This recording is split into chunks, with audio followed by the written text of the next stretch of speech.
Dear students, उम्मीद करती हूँ आप सब लोग खैरियत से होंगे। आज हम अपनी 9th क्लास की एक्सरसाइज 1.3 कंप्लीट सॉल्व करने जा रहे हैं, जो आपको स्क्रीन पे दिखाई दे रही है। तो चलिए स्टार्ट करते हैं। सबसे पहले 1.3 का क्वेश्चन नंबर 1 सॉल्व करते हैं। क्वेश्चन नंबर 1 आपको स्क्रीन पे दिखाई दे रहा है। क्वेश्चन नंबर 1 की स्टेटमेंट क्या है, हम इसे पढ़ लेते हैं और समझ भी लेते हैं। The sum of 3 consecutive integers is 42। Find the 3 integers. क्या मतलब है इस स्टेटमेंट का कि कोई 3 कंसेक्यूटिव इंटीजर्स को जमा करना है और वो जमा जब करेंगे तो उसका आंसर आएगा 42 और उन 3 इंटीजर्स को हमने करना है फाइंड आउट। तो इसका मतलब है सबसे पहले आपको पता होना चाहिए इंटीजर्स क्या है, फिर आपको पता होना चाहिए कंसेक्यूटिव इंटीजर्स क्या है, फिर हम इस क्वेश्चन को कर पाएंगे सोल्व। तो चलिए पहले सीखते हैं what is integer. Integers basically हमारे पास सिंपल काउंटिंग ही है, लेकिन काउंटिंग इस तरीके की है कि वही नंबर प्लस में भी है और माइनस में भी है और इसमें जीरो भी इंक्लूड है। तो इंटीजर्स को डिनोट किया जाता है जी से। तो इसकी जो वैल्यूज है वो कुछ इस तरीके की बनेंगी, यानी 0 +-1 +-2 +-3 अप टू सोन ये नंबर आगे तक चलते जाएंगे। अब यहाँ पे मैं कुछ नंबर लिखती हूँ, जैसे कि है -9, 3, 69, -89 और 100। ठीक है, और ये भी लिख देती हूँ -1000। तो ये सारे के सारे नंबर्स जो हैं वो सारे के सारे नंबर्स इंटीजर्स हैं। ठीक है, ये जो आपको दिखाई दे रहे हैं ये सारे नंबर्स क्या हैं, इंटीजर्स हैं। तो कैसे नंबर्स जो हैं वो इंटीजर्स नहीं होते, अगर कोई नंबर इस तरीके का लिखा हो जैसे 1/2 और 5.2, मतलब ये हुआ कि अगर कोई नंबर फ्रैक्शन में या डेसिमल पॉइंट में लिखा हुआ होगा तो वो नंबर इंटीजर नहीं होगा। सिर्फ इस तरह के नंबर ये जो आपको यहाँ पे दिखाई दे रहे हैं ये सारे नंबर्स होंगे इंटीजर्स। ठीक है, यहाँ पर होप सो आपको इंटीजर्स का कॉन्सेप्ट क्लियर हो गया होगा। इस स्टेटमेंट में हमें एक और लाइन दिखाई दे रही है, वो है कंसेक्यूटिव इंटीजर्स। तो अभी हम कंसेक्यूटिव इंटीजर्स को सीखते हैं। ये सारी चीजें मैं यहाँ से रिमूव कर देती हूँ। कंसेक्यूटिव इंटीजर्स मीन ऐसे नंबर्स जो एक के बाद एक आए, जैसे कि 1, 2, 3। ऐसे नंबर जिनमें गैप नहीं होता, यानी कि ऐसे इंटीजर जिसमें कोई गैप नहीं होगा बल्कि एक नंबर के बाद दूसरा नंबर आए, वो कंसेक्यूटिव इंटीजर्स हो गए। जैसे अभी मैंने ये वाली एग्जांपल लिखी है, जैसे यहाँ पर मैं लिखूं 61, 62, 63। ये तीनों नंबर्स भी क्या हैं, कंसेक्यूटिव इंटीजर्स हैं। और इसी तरीके से जैसे 41, 42, 43, ये भी हमारे पास तीनों क्या हैं, कंसेक्यूटिव इंटीजर्स हैं। ये सारे तरतीब से आ रहे हैं और एक के बाद एक इंटीजर आ रहा है। अभी मैं यहाँ पर लिखूं जैसे 3, 5 और 6, क्या ये इंटीजर्स हैं? नहीं। क्यों ये इंटीजर्स क्यों नहीं है? क्योंकि यहाँ से 4 मिसिंग है। ठीक है, ऐसे नंबर जो तरतीब से एक के बाद एक आए वो आपके पास होंगे कंसेक्यूटिव इंटीजर्स। तो यहाँ अगर स्टेटमेंट में देखें तो हमें वो नंबर दिए नहीं गए, तो इसका मतलब वो नंबर हमें क्या करने पड़ेंगे, खुद से लेट करने पड़ेंगे। तो वो नंबर हम किस तरीके से लेट करेंगे पहले यहाँ पर समझ लेते हैं कि देखो कंसेक्यूटिव नंबर्स कैसे आते हैं। जैसे मैं ले लेती हूँ, पहला नंबर 1 है, दूसरा 2 है और तीसरा 3 है। देखो पहला नंबर 1 आ गया, दूसरा नंबर कैसे आएगा, पहले नंबर में अगर हम ऐड कर दें एक 1 तो आपके पास हो जाएगा 2। फिर क्या करेंगे, आप पहले नंबर में ऐड कर दो 2। ठीक है, पहले में यानी कि दूसरे नंबर में हमने 1 ऐड किया और तीसरे नंबर में हमने 2 ऐड किया, तो हमारे पास तीसरा नंबर बन गया। तो यहाँ पर अगर हम लेट करते हैं कोई नंबर्स, तो अगर सवाल में कोई नंबर नहीं दिया गया या मैथमेटिक्स में इस तरीके से होता है कि अगर हमारे पास कोई चीज गिवन नहीं होती तो उसे हमें खुद से सपोज करके लेट करके फिर वो चीज सोल्व करनी पड़ती है। तो यहाँ पर गिवन नहीं है हमारे पास, तो हम खुद से कोई वेरिएबल जो है वो लेट करेंगे, जैसे एक्स, वाई, जी, ये सारे के सारे वेरिएबल हैं, अननोन है। तो इसमें से कोई एक नंबर हम ले लेंगे, उसको हम लेट कर लेंगे। तो यहाँ पर हम सपोज कर लेते हैं एक्स। ठीक है, अब पहला नंबर हमारे पास एक्स आ गया, ठीक है। दूसरा नंबर हम कैसे लेट करेंगे, इसको आपने ज़हन में रखना है। दूसरा नंबर हम लिखेंगे x प्लस 1 इस हिसाब से, ठीक है। पिछला नंबर हमने लिख दिया, ये आ गया पिछला नंबर और इस नंबर में क्या कर दिया है, 1 ऐड कर दिया है। तीसरा नंबर कैसे आएगा कि यहाँ पर हम यही वाला x लिखेंगे और इसमें हम ऐड कर देंगे 2। तो इस तरीके से हमारे पास 3 कंसेक्यूटिव नंबर आ गए, एक x, दूसरा x प्लस 1 और तीसरा है x प्लस 2। तो ये 3 इंटीजर्स हमारे पास आ गए हैं जो हमने लेट करने हैं, ठीक है। तो होप सो यहाँ पर आपको दोनों कंसेप्ट क्लियर हो गए होंगे कि कंसेक्यूटिव इंटीजर्स क्या होते हैं और इंटीजर्स क्या होते हैं। तो इन सारी चीज़ों को हटा के मैं एक बार फिर से आपको एक ही लाइन में स्टेटमेंट का मीनिंग समझा देती हूँ। क्या मतलब हुआ इस स्टेटमेंट का कि कोई से 3 कंसेक्यूटिव इंटीजर्स लेने हैं, उनको सम करना है, ऐड करना है और वो जब हम ऐड करेंगे तो उसे हम इक्वल रखेंगे 42 के और फिर उन तीनों इंटीजर्स को हमने करना है फाइंड आउट, ठीक है। तो यहाँ तक आपको स्टेटमेंट जो है वो अच्छे से समझ आ गई होगी। तो अभी हम चलते हैं और सवाल को करते हैं हल। तो चलिए स्टार्ट करते हैं क्वेश्चन। सबसे पहले आपने लिखना है सॉल्यूशन, जो मैंने ऑलरेडी लिखा हुआ है। नेक्स्ट हम यहाँ पर लिखेंगे लेट।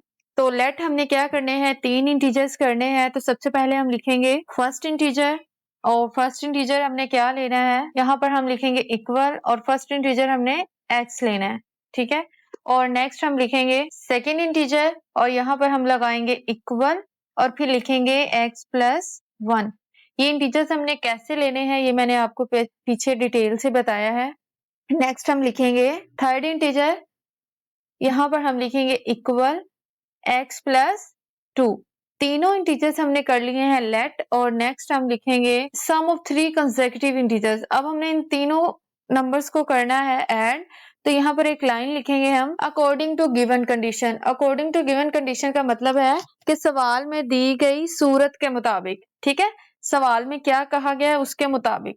तो हम यहाँ पर लिखेंगे सवाल में हमें क्या कहा गया है, वो कहा गया है कि the sum of 3 consecutive integers is 42। तो हम यहाँ पर लिखेंगे फर्स्ट इंटीजर जो कि है x प्लस ब्रैकेट लगाएंगे और सेकंड इंटीजर लिखेंगे जो कि हमारे पास x प्लस 1 ब्रैकेट करेंगे क्लोज, फिर लिखेंगे प्लस और थर्ड इंटीजर जो कि हमारे पास है x प्लस 2, ठीक है। फिर ब्रैकेट करेंगे क्लोज और इक्वल टू, इन तीनों का सम किसके इक्वल है, 42 के। तो हम यहाँ पर लिख लेंगे 42, ठीक हो गया। अभी मैं इसे कर लेती हूँ थोड़ा सा ऊपर। अभी हम इस वैल्यू को जो है वो सोल्व करते हैं। ब्रैकेट अब हम हटाएंगे, यहाँ से लिखेंगे x प्लस, ब्रैकेट को यहाँ से खत्म कर देंगे और लिखेंगे x plus 1 plus x plus 2 और इक्वल टू 42। अभी आप यहाँ पर देखें तो आपको कितने x दिखाई दे रहे हैं, 1 2 और 3। इसका मतलब है यहाँ पर हम क्या लिखेंगे, 3x प्लस, अब नेक्स्ट देखो तो आपको यहाँ पर एक दिखाई दे रहा है 1 और ये दिखाई दे रहा है 2। 1 और 2 को ऐड करो तो आपके पास क्या आएगा, 3। तो यहाँ पर हम लिखेंगे प्लस का 3 equal to 42 as it is आ जाएगा, ठीक है। अब यहाँ पर ये जो 3 है इस साइड पे प्लस का है, इक्वेशन की दूसरी साइड पे जाएगा तो ये माइनस का हो जाएगा। तो यहाँ पर हम लिखेंगे 3x इक्वल टू 42 माइनस 3। 42 में से 3 निकालें तो क्या आता है, अभी मैं कैलकुलेटर लाती हूँ यहाँ पे। 42 माइनस 3 इक्वल दबाएंगे तो आपके पास आंसर आ जाएगा 39। तो यहाँ पर हम लिखेंगे 39 और ये है हमारे पास 3x। ये जो 3 है इस x के साथ हो रहा है मल्टीप्लाई। तो इक्वेशन के इस साइड पे अगर कोई वैल्यू मल्टीप्लाई हो रही है तो वो दूसरी साइड पे जाके डिवाइड हो जाएगी। तो इस सूरत हाल पे हम इसको लिखेंगे x equal to 39 divided by 3। अब 39 को डिवाइड करेंगे 3 पे तो इसका आंसर आएगा हमारे पास 3 1s are 3, 3 3s are 9। तो x की वैल्यू हमारे पास आ गई है 13, ठीक है।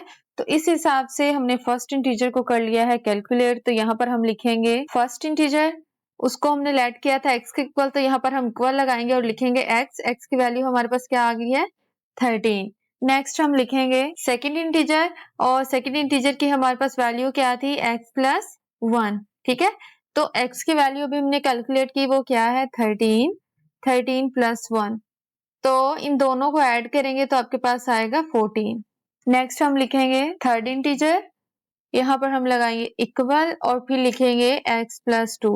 ठीक है, थर्ड इंटीजर हमने इसी के इक्वल लिया था ना, तो यहाँ पर हम लिखने लगे हैं x की वैल्यू जो कि है हमारे पास 13 प्लस और ये 2 हम लिखेंगे। तो 13 में 2 ऐड करें तो आपके पास आएगा 15। तो अभी यहाँ पर हमने तीनों इंटीजर्स जो हैं वो फाइंड आउट कर लिए हैं। लास्ट पे आप एक लाइन जो है वो मेंशन कर सकते हैं, so required integers are 13, 14 and 15। तो ये तीनों इंटीजर्स हमने फाइंड आउट कर लिए। अब क्वेश्चन में हमें कहा गया था कि अगर इन तीनों नंबर्स को ऐड करें तो आपके पास सम आना चाहिए 42। तो अभी हम इसको चेक करते हैं। वैसे चेक करने की जरूरत नहीं है, यहाँ तक आपका क्वेश्चन जो है वो एंड हो गया है। तो यहाँ पर हम लिखते हैं चेक। तो यहाँ पर हम तीनों नंबर्स को करेंगे ऐड। तो यहाँ पर हम लिखेंगे 13 प्लस 14 प्लस 15। तो कैलकुलेटर से इसको ऐड करते हैं 13 प्लस 14 प्लस 15 और इक्वल दबाएंगे तो आपके पास आंसर आ गया है 42। ठीक है, अब ये देखें, ये बात तो क्लियर हो गई कि इन तीनों का सम जो है वो 42। और दूसरी बात ये कि तीनों कंसेक्यूटिव नंबर्स हैं। कंसेक्यूटिव नंबर्स मतलब ये है कि तीनों एक के बाद एक आया, यानी 13 के बाद 14 आया है और 14 के बाद 15, यानी इनके दरमियान में और कोई नंबर नहीं है। तो ये तीनों नंबर्स हमने यहाँ पर कैलकुलेट कर लिए हैं और इनका सम 42 आ गया। इसका मतलब हमारा क्वेश्चन जो है वो ठीक है। तो होप्स आपको ये क्वेश्चन समझ आया होगा। चलिए अब हम नेक्स्ट क्वेश्चन की तरफ चलते हैं। क्वेश्चन नंबर 2 आपको स्क्रीन पे दिखाई दे रहा है। क्वेश्चन नंबर 2 की स्टेटमेंट क्या है, हम इसे पढ़ लेते हैं। The diagram shows right angled triangle ABC in which the length of the AC is square root of 3 plus square root of 5 centimetre. क्या कह रहे हैं कि यहाँ आपको एक डायग्राम जो है वो शो हो रही है और वो डायग्राम क्या है, राइट एंगल्ड ट्राइंगल है। अब सबसे पहले तो आपको पता होना चाहिए ट्राइंगल क्या है। ट्राइंगल ऐसी शेप है जिसके 3 कोने हों वो, या ऐसे कह लें कि ऐसी शेप जिसके 3 कोने हों वो ट्राइंगल कहलाती है। तो यहाँ पर बात हो रही है राइट एंगल्ड की। तो राइट एंगल्ड जहां भी आ जाए वहां पे आपके जहन में आ जाना चाहिए कि ये है 90 का एंगल, इस ट्राइंगल में है 90 का एंगल।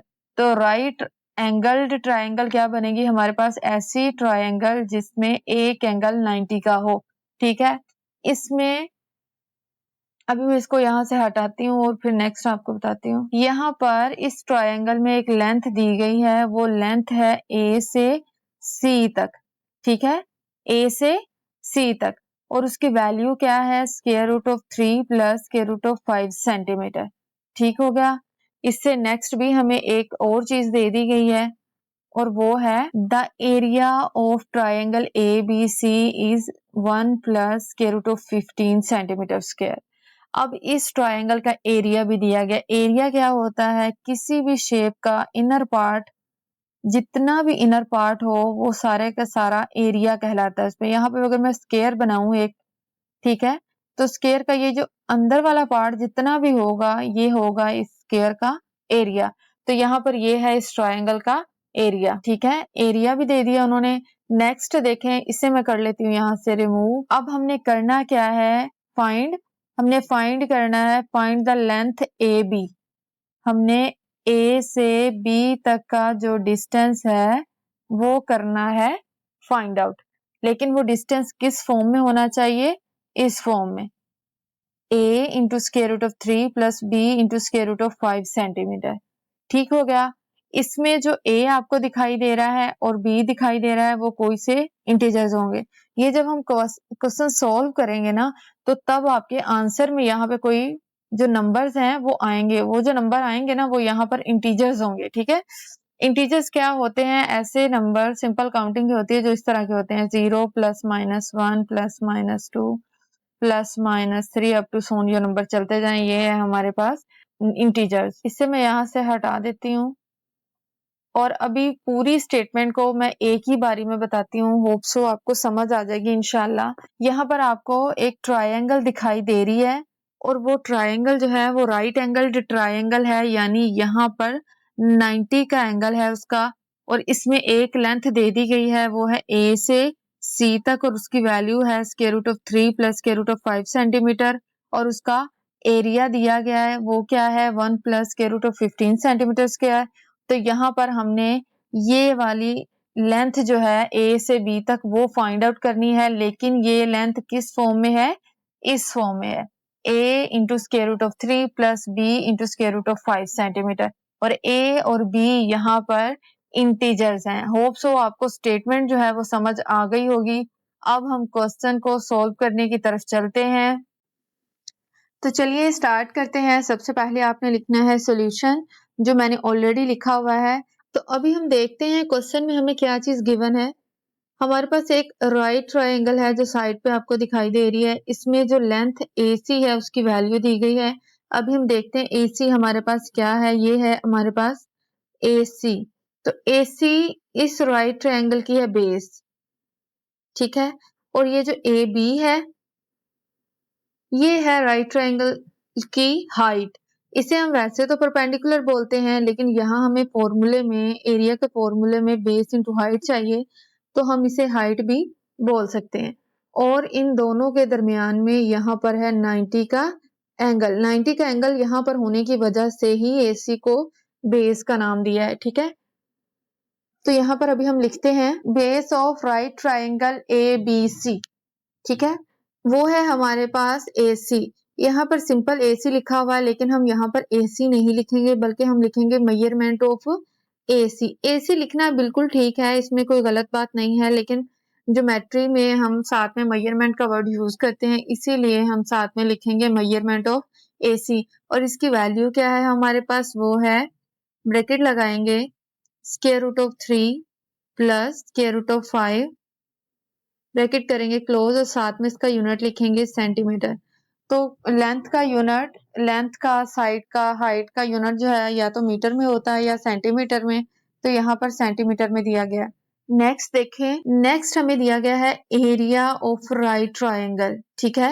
एरिया का मतलब है इसके अंदर वाला जितना भी पोर्शन है उसकी वैल्यू हमें दी गई है, उसको अभी हम लिखते हैं। तो हम यहाँ पर लिखेंगे एरिया ऑफ राइट ट्रायंगल, उसकी वैल्यू हमारे पास यहाँ पे गिवन है ये वाली। तो हम लिखेंगे, एरिया को हम ए से डिनोट कर रहे हैं, ठीक है, ए इक्वल टू, ब्रैकेट लगाएंगे, जो वैल्यू गिवन है वो लिखेंगे 1 प्लस स्क्वायर रूट ऑफ 15, और ब्रैकेट करेंगे क्लोज और लिखेंगे सेंटीमीटर का स्क्वायर।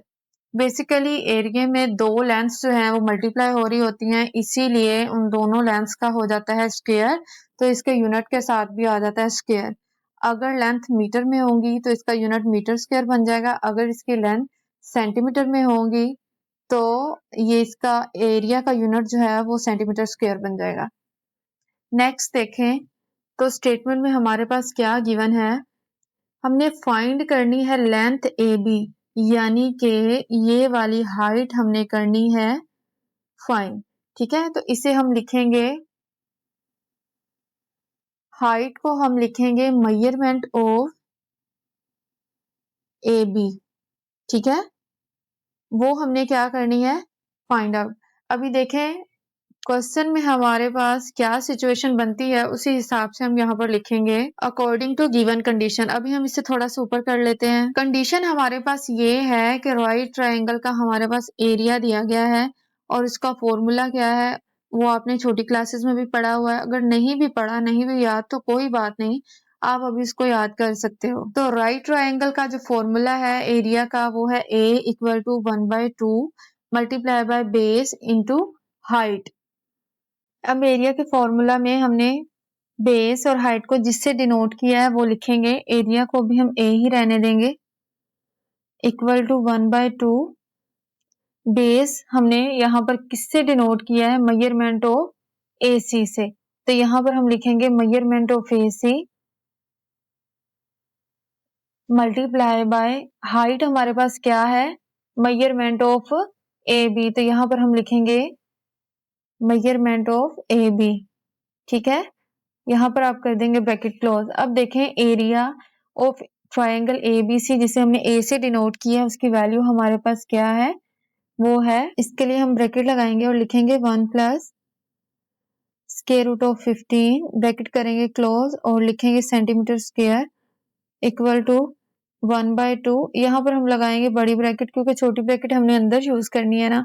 मेजरमेंट ऑफ AC की वैल्यू क्या है हमारे पास, ये वाली, ठीक है, तो ये वैल्यू हम अंदर लिखते हैं। अभी यहाँ पर हमने छोटी ब्रैकेट लगा लिया और लिखेंगे square root of 3 plus square root of 5 bracket करेंगे क्लोज और फिर लिखेंगे centimetre multiply by next height है हमारे पास मेजरमेंट ऑफ AB, ये हमने कैलकुलेट करनी है, इसे हम ऐसे ही लिख देंगे यानी मेजरमेंट ऑफ AB, ठीक है।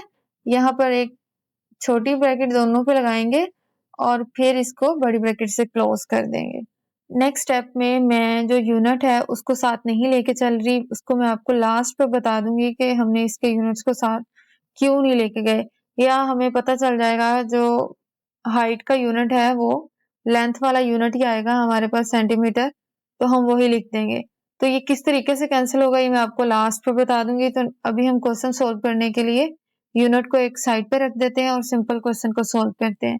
यहाँ पर आप लगाओगे ब्रैकेट और लिखोगे 1 plus square root of 15 bracket करोगे क्लोज, फिर इक्वल लगाओगे और लिखोगे 1/2 और बड़ी ब्रैकेट लगाओगे, यहाँ पर फिर से छोटी ब्रैकेट लगाओगे और लिखोगे square root of 3 plus square root of 5 और ब्रैकेट कर दोगे क्लोज, फिर आप मल्टीप्लाई लगाओगे, लिखोगे और फिर लिखोगे मेजरमेंट ऑफ AB, ठीक है, और ब्रैकेट कर दोगे क्लोज।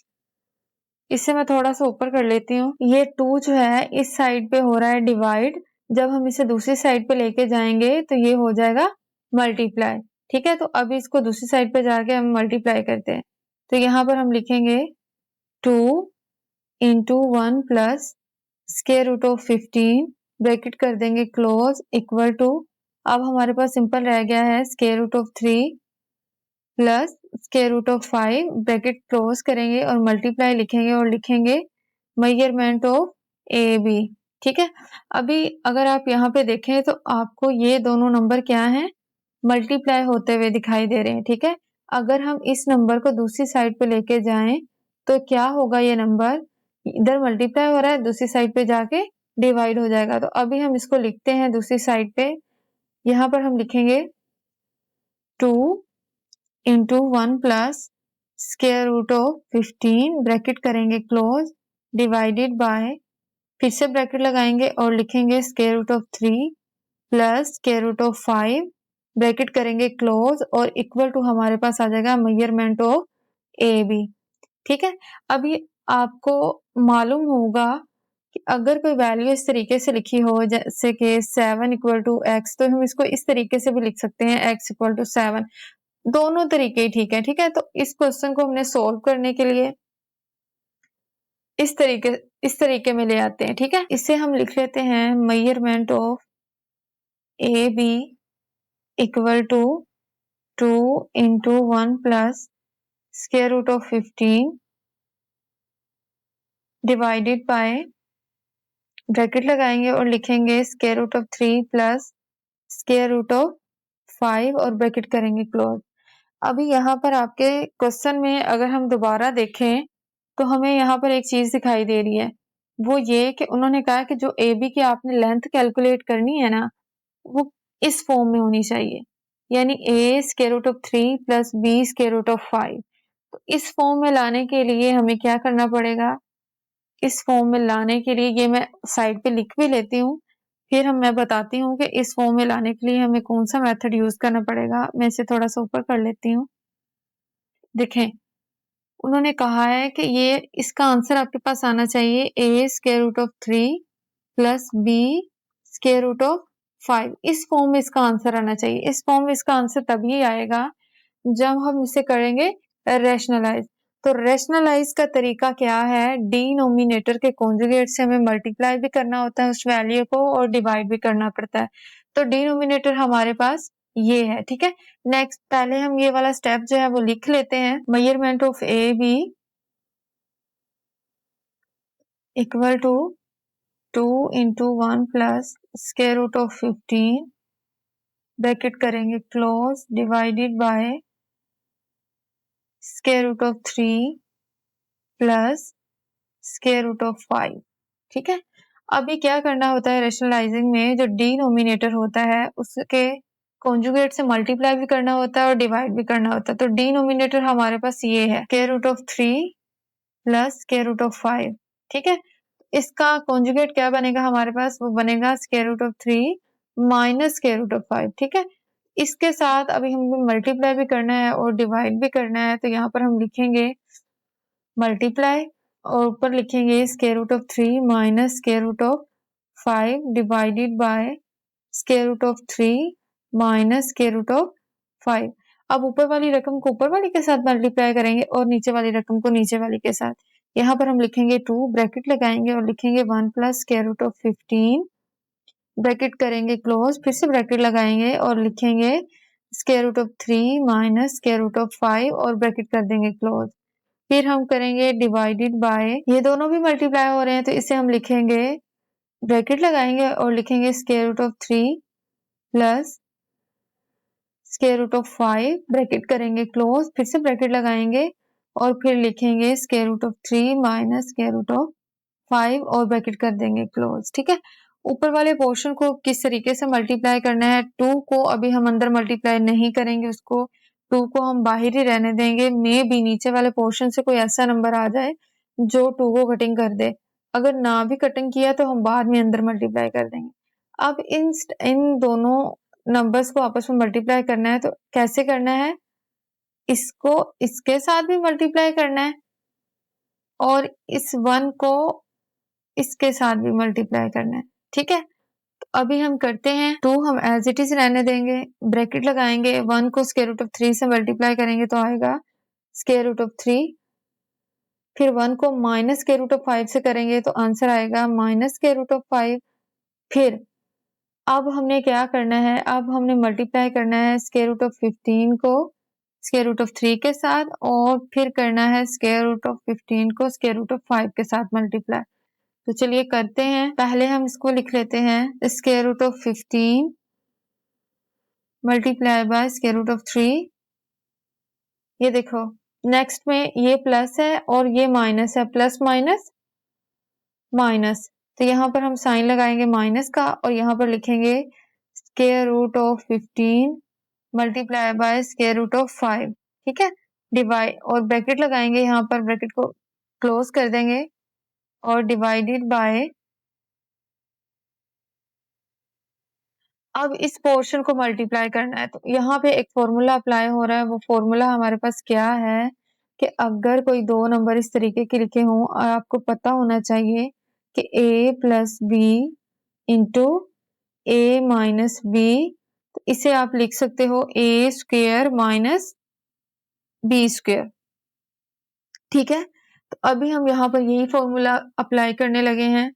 स्क्वायर रूट ऑफ 3 को हम a कंसीडर करेंगे और स्क्वायर रूट ऑफ 5 को हम b कंसीडर करेंगे। ठीक है, तो चलिए यहाँ पर हम लिखते हैं, ब्रैकेट लगाते हैं और लिखते हैं स्क्वायर रूट ऑफ 3, फिर से ब्रैकेट लगाएंगे और होल स्क्वायर आ जाएगा। ठीक है, फॉर्मूला से देख के हमने ये काम किया है, माइनस लगाएंगे, फिर ब्रैकेट लगाएंगे और अंदर लिखेंगे स्क्वायर रूट ऑफ 5 और फिर से ब्रैकेट लगा के होल स्क्वायर लगा देंगे। अभी हम चलते हैं थोड़ा सा ऊपर, 2 को हम रहने देंगे बाहर अभी और यहाँ पर ब्रैकेट लगाएंगे और यहाँ पर लिखेंगे square root of 3 minus square root of 5, यहाँ पर हम लगाएंगे प्लस। इनको कैसे सॉल्व करना है मैं आपको साइड पर बता देती हूँ और डायरेक्ट यहाँ पर इसका आंसर लिख दूंगी। देखो यहाँ पर है 15 और इंटू स्क्वायर रूट ऑफ 3। ठीक है, तो हम क्या करते हैं, इनको एक ही ब्रैकेट में लिखते हैं, एक ही स्क्वायर रूट में लिखेंगे, यानी कि 15 मल्टीप्लाई बाय 3।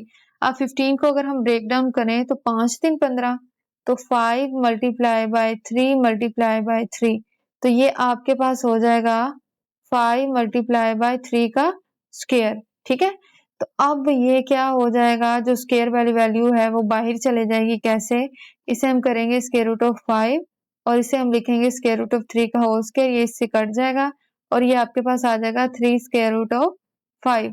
तो यहाँ पर इसकी जगह हम ये भी लिख सकते हैं, लेकिन एक स्टेप अभी हम करेंगे, यानी कि एक ही ब्रैकेट में एक ही स्क्वायर रूट में से लिखेंगे 15 मल्टीप्लाई बाय 3, माइनस लगाएंगे। नेक्स्ट हम क्या करेंगे 15 मल्टीप्लाई बाय 5, ठीक है। और यहाँ पर हम ब्रैकेट क्लोज करेंगे, डिवाइडेड बाय ये स्क्वायर इस स्क्वायर रूट से हो जाएगा कैंसिल और ये स्क्वायर भी स्क्वायर रूट से हो जाएगा कैंसिल। तो यहाँ पर हम लिखेंगे 3 माइनस 5। फिर यहाँ पर हम लगाएंगे इक्वल और यहाँ पर लिखेंगे 2, ब्रैकेट लगाएंगे और यहाँ पर लिखेंगे square root of 3 minus square root of 5 plus. अब 15 को हम यहाँ पे कर लेते हैं फैक्टराइज, यानी यहाँ पर रखेंगे 15, 3 5 15 और 5 एकम 5, ठीक है। 3 5 आर 15 एंड 5 1 आर 5। तो इसे हम ये लिखेंगे square root 5 multiply by 3 multiply by 3, minus लगाएंगे और यहाँ पर हम लगाएंगे स्क्वायर रूट और यहाँ पर लिखेंगे हम 3 मल्टीप्लाई बाय 5 मल्टीप्लाई बाय 5 और ब्रैकेट कर देंगे क्लोज, डिवाइडेड बाय 3 में से 5 को निकालेंगे तो आपके पास आंसर आएगा -2। तो अभी हम कैलकुलेटर से भी निकाल लेते हैं। 3 माइनस 5 इक्वल टू आएगा आपके पास -2। तो यहाँ पर हम लिखते हैं -2। तो ये 2 इससे हो जाएगा कैंसर। नेक्स्ट जो है हम इसकी वैल्यू लिखते हैं आगे। तो इसे हम थोड़ा सा ऊपर कर लेते हैं। यहाँ पर हम लगाएंगे इक्वल और यहाँ पर हम लगाएंगे ब्रैकेट और लिखेंगे square root of 3 minus square root of 5 plus square root of 5 multiply by 3 square minus square root of 3 multiply by 5 square, ठीक है। नेक्स्ट हमने क्या करना है, ये -7 आएगा, ठीक है। ये माइनस नीचे था और ये माइनस अब ऊपर चला जाएगा। Minus square root of 3 minus square root of 5 plus, यहाँ से मैं थोड़ा सा डायरेक्ट स्टेप करने लगी हूँ। वो क्या है कि ये नंबर आपके पास लिखा हुआ है square root of 5 multiply by 3 square, ठीक है। इसे हम ये भी लिख सकते हैं, दोनों पे अलहदा से स्क्वायर रूट अप्लाई कर दें। Square root of 5 into square root of 3 square, ये वाला स्क्वायर से कट जाएगा तो इसे हम लिख सकते हैं 3 स्क्वायर रूट ऑफ 5, ठीक है। और इसी तरीके से दूसरा है हमारे पास 3 मल्टीप्लाई बाय 5 स्क्वायर, तो इसे हम लिख सकते हैं square root of 3 multiply by square root of 5 square. ये वाला स्क्वायर से कट जाएगा तो यहाँ पर आंसर आपके पास आ जाएगा 5 स्क्वायर रूट ऑफ 3, ठीक है। तो अभी हम यहाँ पर लिखते हैं, पहले हम लिखेंगे ये, तो ये आया हमारे पास 3 square root of 5 minus 5 square root of 3। यहाँ पर हम कर देंगे ब्रैकेट क्लोज, माइनस को हम अंदर मल्टीप्लाई करेंगे तो आएगा माइनस स्क्वायर रूट ऑफ 3। ये वाला माइनस और ये वाला माइनस हो जाएगा प्लस, माइनस माइनस प्लस होता है तो यहाँ पर हम साइन लगाएंगे प्लस का और लिखेंगे स्क्वायर रूट ऑफ 5। नेक्स्ट है माइनस और प्लस, माइनस प्लस माइनस होता है तो यहाँ पर हम लिखेंगे -3 स्क्वायर रूट ऑफ 5। ये वाला माइनस और ये वाला माइनस क्या हो जाएगा, माइनस माइनस प्लस, ठीक है। तो यहाँ पर हम लगाएंगे प्लस 5 स्क्वायर रूट ऑफ 3। यहाँ पर स्क्वायर रूट ऑफ 3 वाली जितनी वैल्यू आपको दिखाई दे रही हैं उनको आपने एक जगह पे लिख लेना है और स्क्वायर रूट ऑफ 5 की वैल्यू को एक साइड पे लिख लेना है।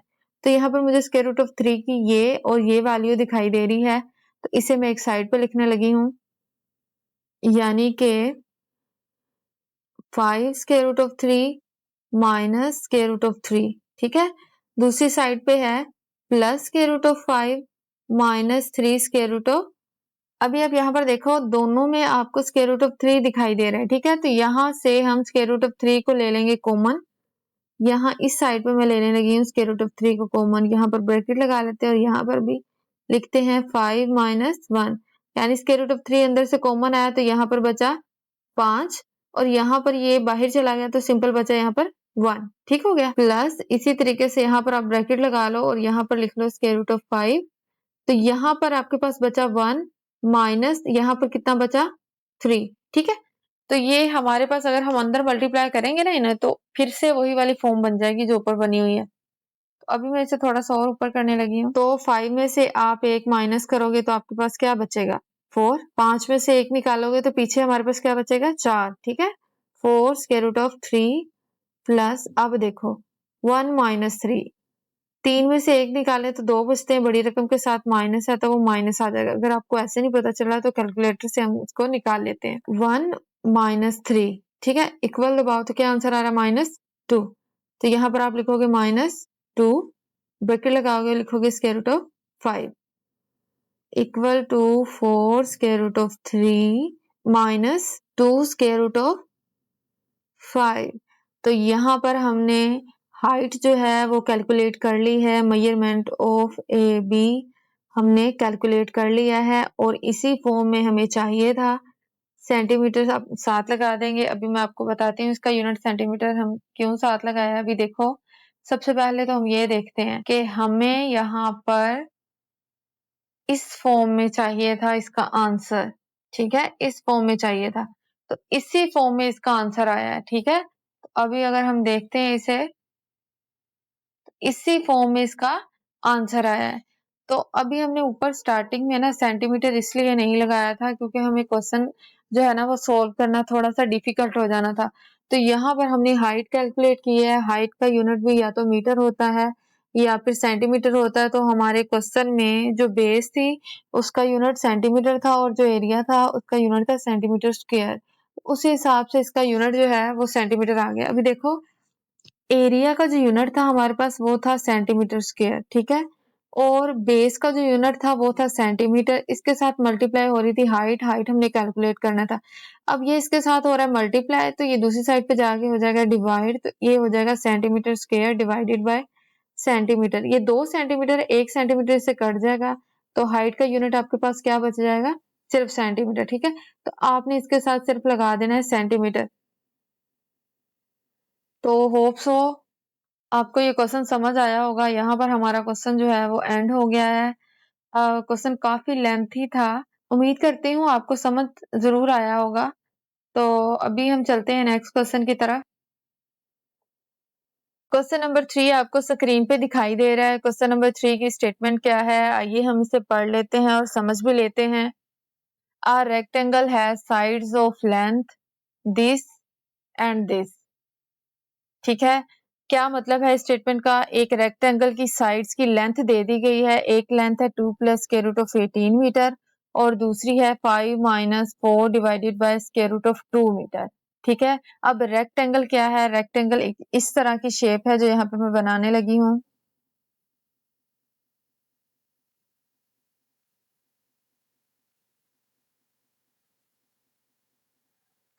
ये है हमारे पास रेक्टेंगल, यानी कि इसकी जो ऑपोजिट साइड्स की जो लेंथ है वो होगी बराबर। ये वाली लेंथ और ये वाली लेंथ ऑपोजिट है, ये दोनों होंगी सेम, और ये वाली लेंथ और ये वाली लेंथ क्या होगी, सेम होगी, ठीक है। इसमें से ये हमारे पास है इसकी विड्थ रेक्टेंगल की और ये है इसकी लेंथ।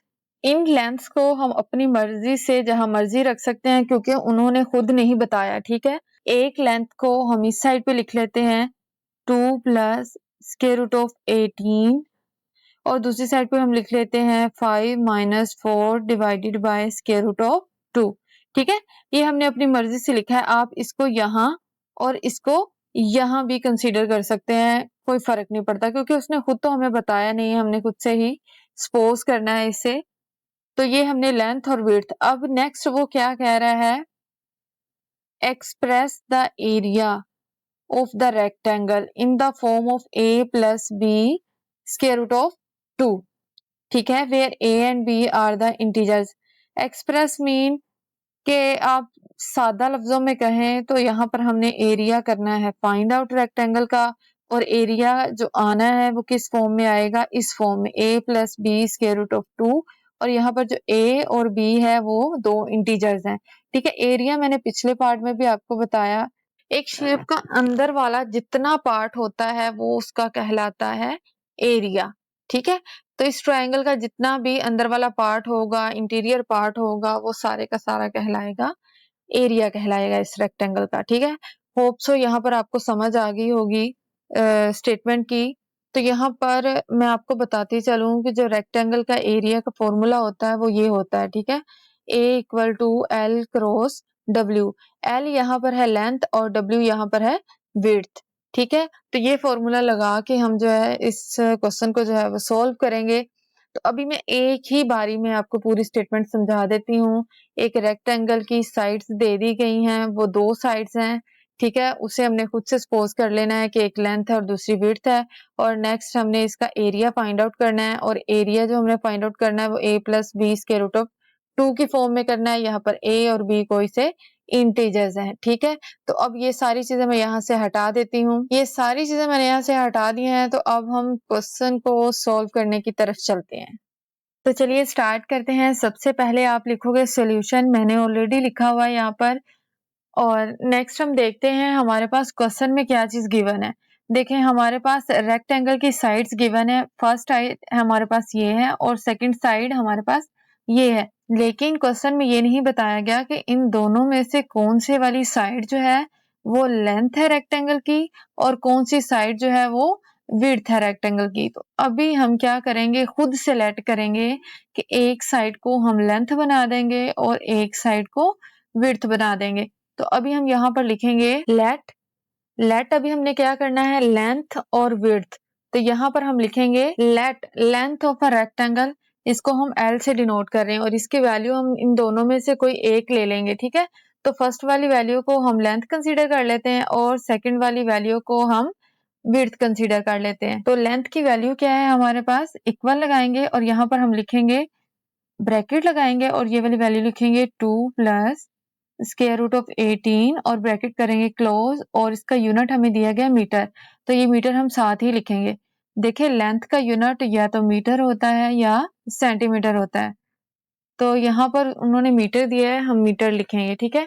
नेक्स्ट हमने दूसरी जो टर्म है वो लेट करनी थी विड्थ, तो यहाँ पर हम लिखेंगे width of rectangle equal to W, तो डब्ल्यू के साथ हमने इसको डिनोट कर लिया है। नेक्स्ट दूसरी वैल्यू जो है वो हम विड्थ के लिए लिख देंगे, यहाँ पर हम लगाएंगे ब्रैकेट और फिर लिखेंगे 5 minus 4 divided by square root of 2 और ब्रैकेट करेंगे क्लोज और साथ में इसका यूनिट जो मीटर दिया गया है वो लिख देंगे। नेक्स्ट हम क्वेश्चन में देखें तो हमें दिखाई दे रहा है express the area of the rectangle, तो इसका मतलब ये है कि यहाँ पर हमने फाइंड आउट करना है एरिया, ठीक है? तो यहाँ पर हम एरिया को भी लेट कर लेते हैं, हम लिखेंगे area of rectangle equal to A, जो कि हमने करना है फाइंड आउट। नेक्स्ट देखें, आपको मालूम होगा, आपने छोटी क्लासेस में एरिया का फॉर्मूला रेक्टेंगल के लिए जो है वो पढ़ा होगा, लेकिन नहीं भी पढ़ा तो कोई बात नहीं, आप लोगों ने याद रख लेना है। रेक्टेंगल का एरिया फाइंड आउट करने का तरीका कार ये होता है, रेक्टेंगल की लेंथ को विड्थ के साथ मल्टीप्लाई कर दो, ठीक है? तो ये चीजें हमें पहले से पता है, तो यहाँ पर हम एक लाइन लिखेंगे एज वी नो दैट, तो हम जानते हैं एरिया का फॉर्मूला क्या है, वो हम यहाँ पर लिखेंगे। रेक्टेंगल के एरिया का फॉर्मूला है हमारे पास a equal to L multiply by W, तो एल यहाँ पर हमारे पास लेंथ है और डब्ल्यू यहाँ पर हमारे पास विड्थ है, तो यहाँ लेंथ और विड्थ को हम करेंगे मल्टीप्लाई, तो यहाँ पर हम करते हैं। तो अभी यहाँ पर हम लेंथ की और विड्थ की वैल्यू को पुट करेंगे और इस क्वेश्चन को करेंगे सॉल्व। तो अभी मैं इसे थोड़ा सा ऊपर कर लेती हूँ। अभी देखो, यहाँ पर हम लिखेंगे a इक्वल टू लेंथ हमारे पास जो हमने लेट की है वो है 2 प्लस स्क्वायर रूट ऑफ 18। अब यहाँ पर मैं मीटर नहीं लिख रही, जब हम क्वेश्चन सॉल्व करते हैं तो साथ में यूनिट को नहीं लेके चलेंगे, वो इसलिए कि ये यूनिट हमें मल्टीप्लिकेशन वगैरह में परेशानी देंगे। तो लास्ट पे हमें मालूम है जो एरिया का यूनिट है वो या तो सेंटीमीटर स्क्वायर होता है या फिर मीटर स्क्वायर, तो यहाँ पर हमारे पास जो यूनिट है वो मीटर में दिया गया, तो लास्ट में इसका यूनिट के साथ हम मीटर स्क्वायर लगा देंगे, ठीक है? तो अभी हम नहीं लिख रहे ताकि हमारी जो कैलकुलेशन में जो है वो परेशानी ना आए। यहाँ पर हम लगाएंगे मल्टीप्लाई और विड्थ हमारे पास क्या है 5 minus 4 divided by square root of 2 और ब्रैकेट कर देंगे हम क्लोज, ठीक है? अभी इन दोनों को मल्टीप्लाई करने से पहले यहाँ से हम मल्टीप्लिकेशन का साइन हटा लेते हैं। लगा भी रहे तो कोई मसला नहीं है, लेकिन हम हटा भी दें तो कोई मसला नहीं है, तो यहाँ पर हम नहीं लगा रहे, एज इट इज मैंने जो है ऊपर वाला क्वेश्चन जो है नीचे उतार लिया है, ठीक है? अभी देखो, अभी इन दोनों टर्म्स को करना है आपस में मल्टीप्लाई, लेकिन मल्टीप्लाई करने से पहले यहाँ पर हम छोटा सा काम करेंगे। वो काम ये करेंगे, यहाँ पर हमें दो कॉम्प्लिकेटेड टर्म्स दिखाई दे रही हैं, एक ये और दूसरी ये। अगर हम पहले इनको सिंप्लीफाई कर लें तो हमें मल्टीप्लाई करना और भी आसान हो जाएगा। तो चलिए हम करते हैं पहले स्क्वायर रूट ऑफ 18 को सिंप्लीफाई।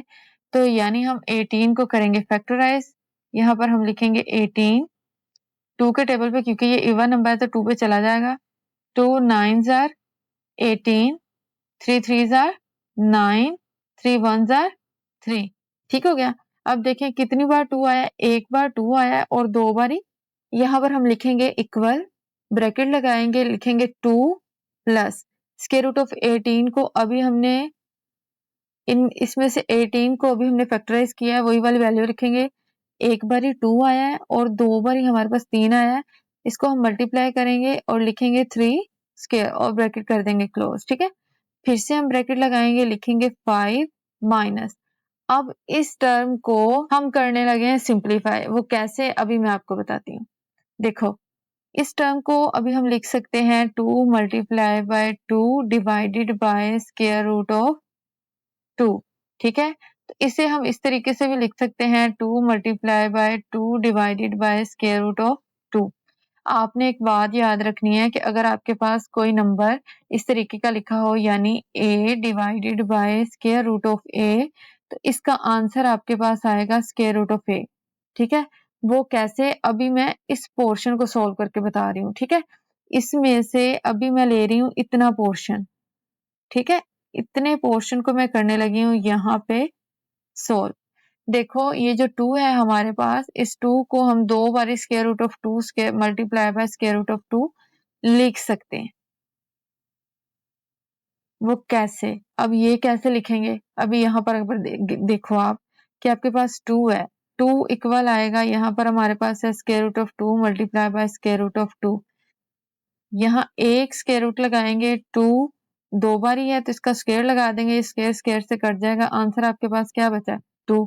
इसका मतलब ये हुआ इस 2 को हम square root of 2 multiply by square root of 2 लिख सकते हैं। ठीक है, नीचे हम लिखेंगे स्क्वायर रूट ऑफ 2, यहाँ पर हम लगाएंगे इक्वल, ये स्क्वायर रूट इस स्क्वायर रूट से कट गया, तो यहाँ इस पूरे पोर्शन की जगह हम क्या लिख देंगे, स्क्वायर रूट ऑफ 2। तो यहाँ पर हमारे पास फाइनली जो प्रोडक्ट बनी वो बनी 2 इंटू स्क्वायर रूट ऑफ 2। ठीक है, होप सो आपको ये समझ आया होगा। क्वेश्चन को हमने यहाँ पर थोड़ा सा सिंप्लीफाई किया है ताकि हमारे पास मल्टीप्लिकेशन में जो है वो प्रॉब्लम ना हो।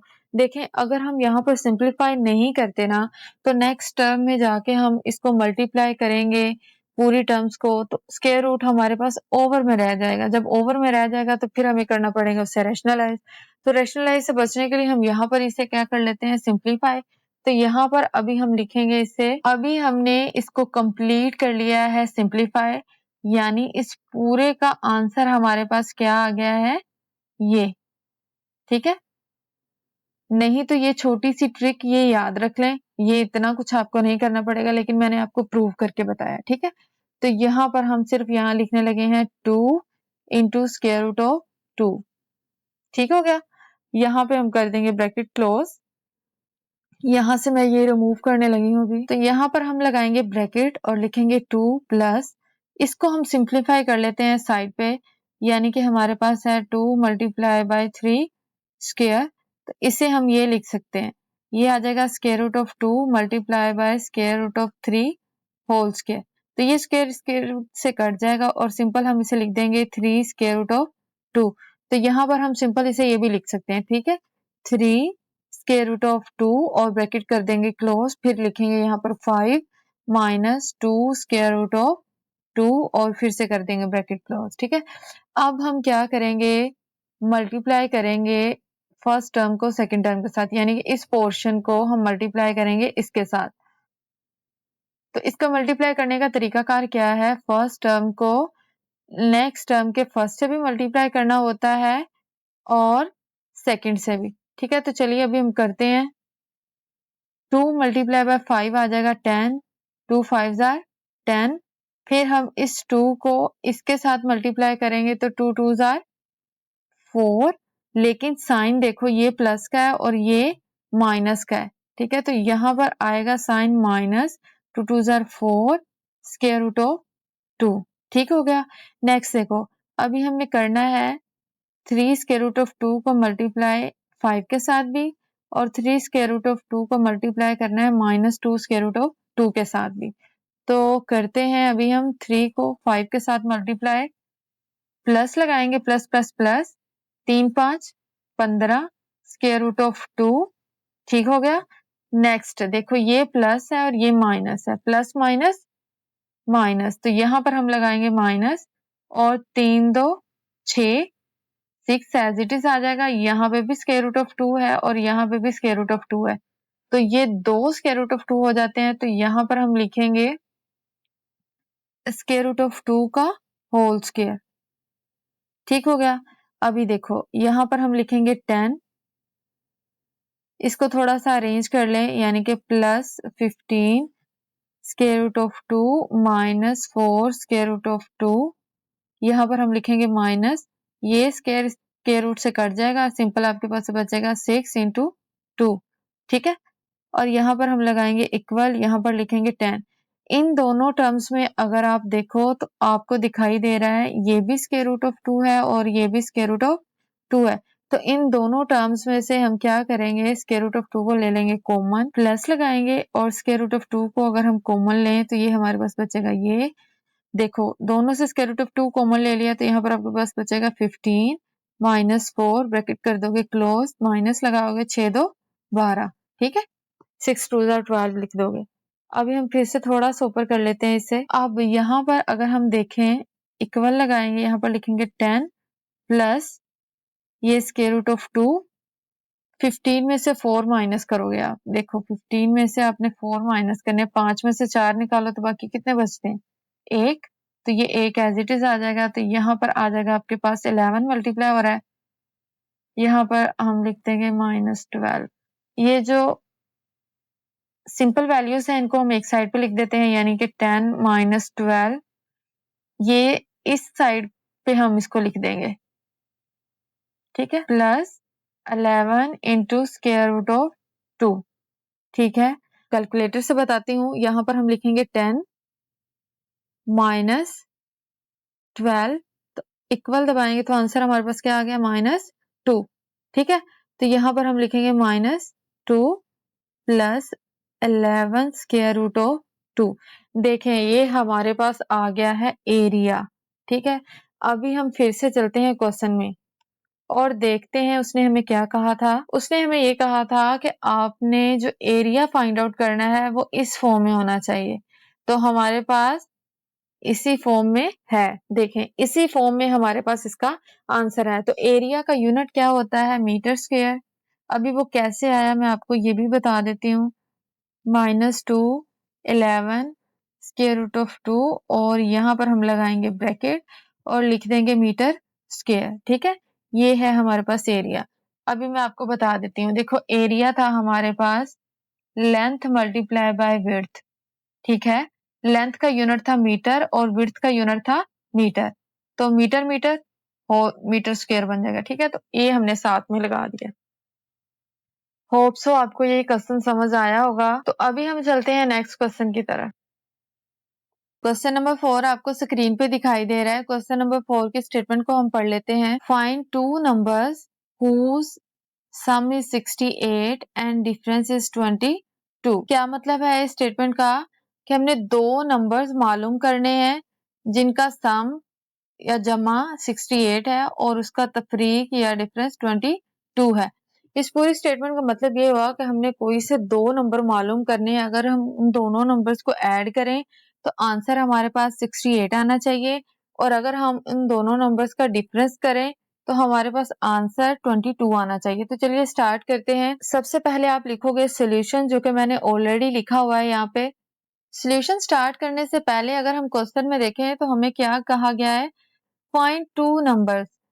तो हमें नहीं मालूम कि वो नंबर्स कौन से हैं, तो हमें वो वाले नंबर खुद से लेट करने पड़ेंगे। तो यहाँ पर हम लिखेंगे let X and Y be required numbers, ठीक है। तो एक्स और वाई को हमने यहाँ पर कर लिया लेट, और नेक्स्ट देखें हमें क्वेश्चन में कहा गया है कि हमने दो नंबर्स का सम 68 लेना है, ठीक है, और उनका डिफरेंस 22 लेना है। तो यहाँ पर हम एक लाइन लिखेंगे अकॉर्डिंग टू गिवन कंडीशन। तो कंडीशन हमारे पास क्या है, पहले इन दोनों नंबर्स का सम ले लेते हैं, x plus Y equal to 68। ये हमारे पास एक इक्वेशन बन गई है, इसे हम नेम दे देते हैं इक्वेशन नंबर 1 का।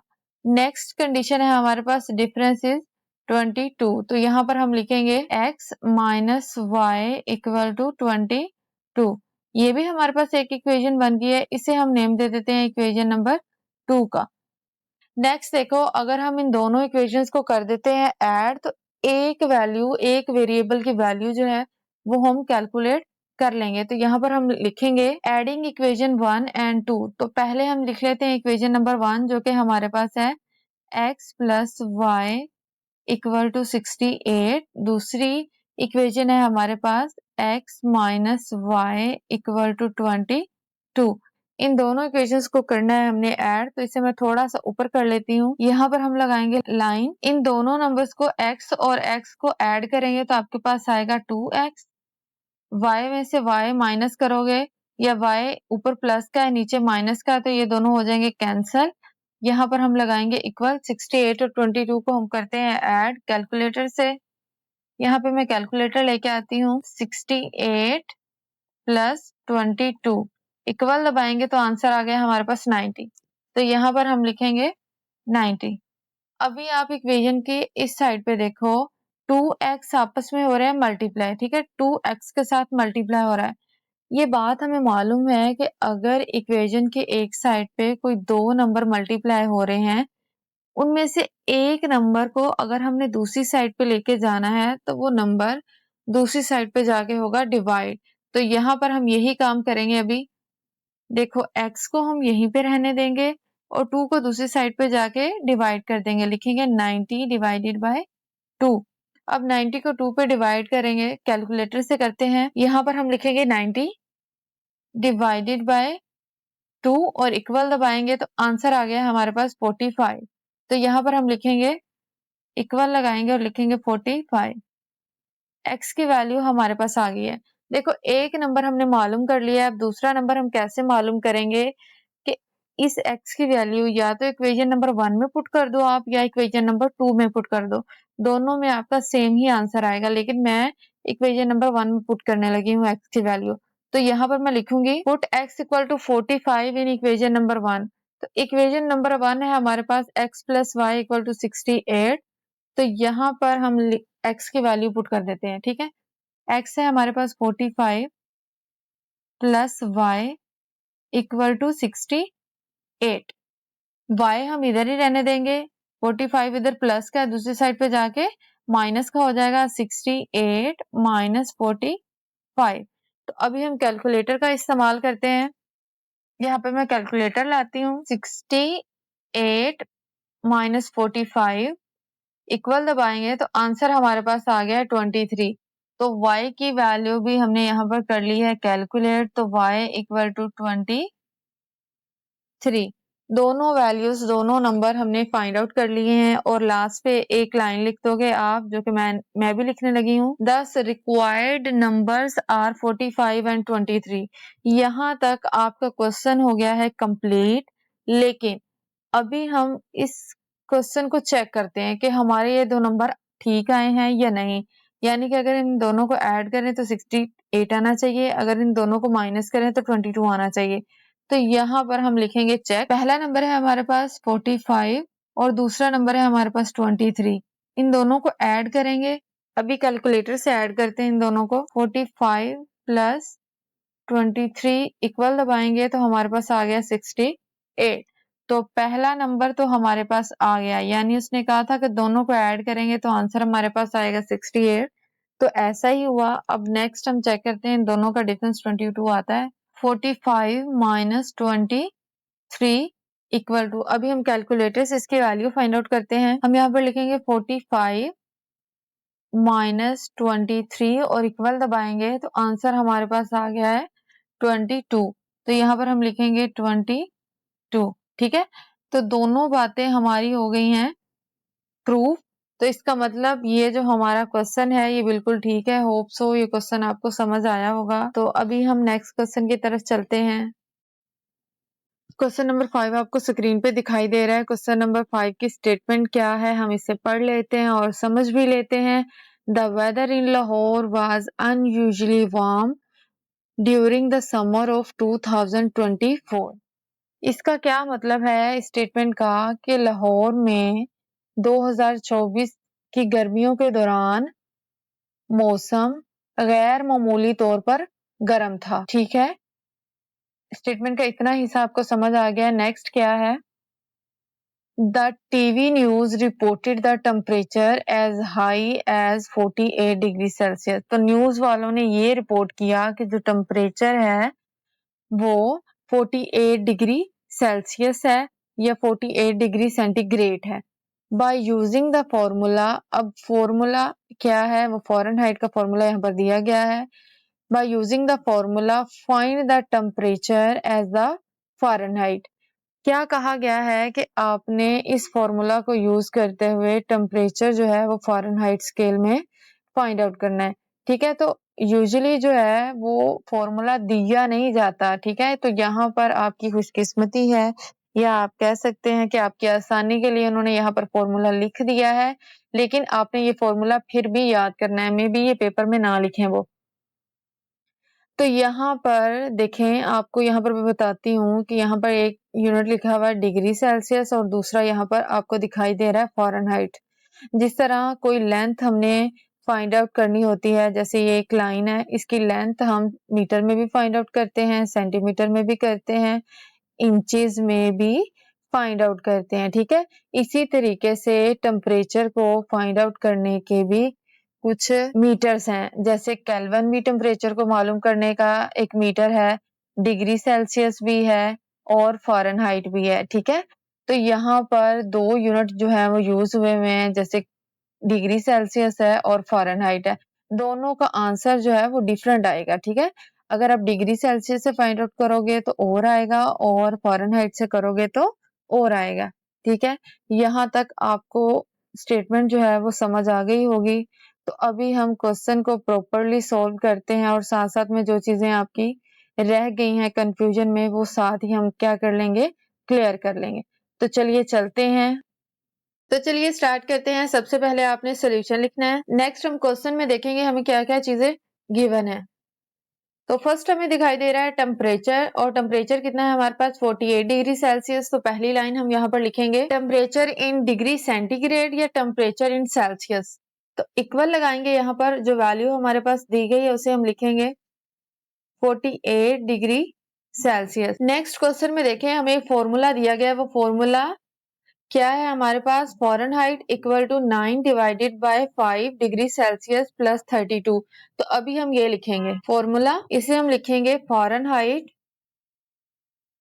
Equal to 9 divided by 5 degree Celsius plus 32। Next question में देखें तो हमें दिखाई दे रहा है कि हमने क्या करना है? फाइंड हमने करना है टेम्परेचर ही, लेकिन किसमें? फ़ारेनहाइट स्केल में। तो यहाँ पर हम लिखेंगे टेम्परेचर इन फ़ारेनहाइट, ये हमने करना है फाइंड आउट। तो इसका तरीकाकार क्या होगा? सबसे पहले आपने जो फॉर्मूला इन्होंने दिया है वो फॉर्मूला यहाँ पर लिखेंगे और वहां पे डिग्री सेल्सियस वाली वैल्यू या सेंटीग्रेड वाली वैल्यू पुट कर देंगे, तो आपके पास टेम्परेचर सेल्सियस से फ़ारेनहाइट में कन्वर्ट हो जाएगा। तो यहाँ पर हम अगेन फॉर्मूला लिखेंगे Fahrenheit equal to 9/5 degree Celsius plus 32। इसे हम इक्वेशन नंबर 1 का नेम दे देते हैं। Degree Celsius equal to 48 in equation 1। तो हमारे पास क्या आएगा?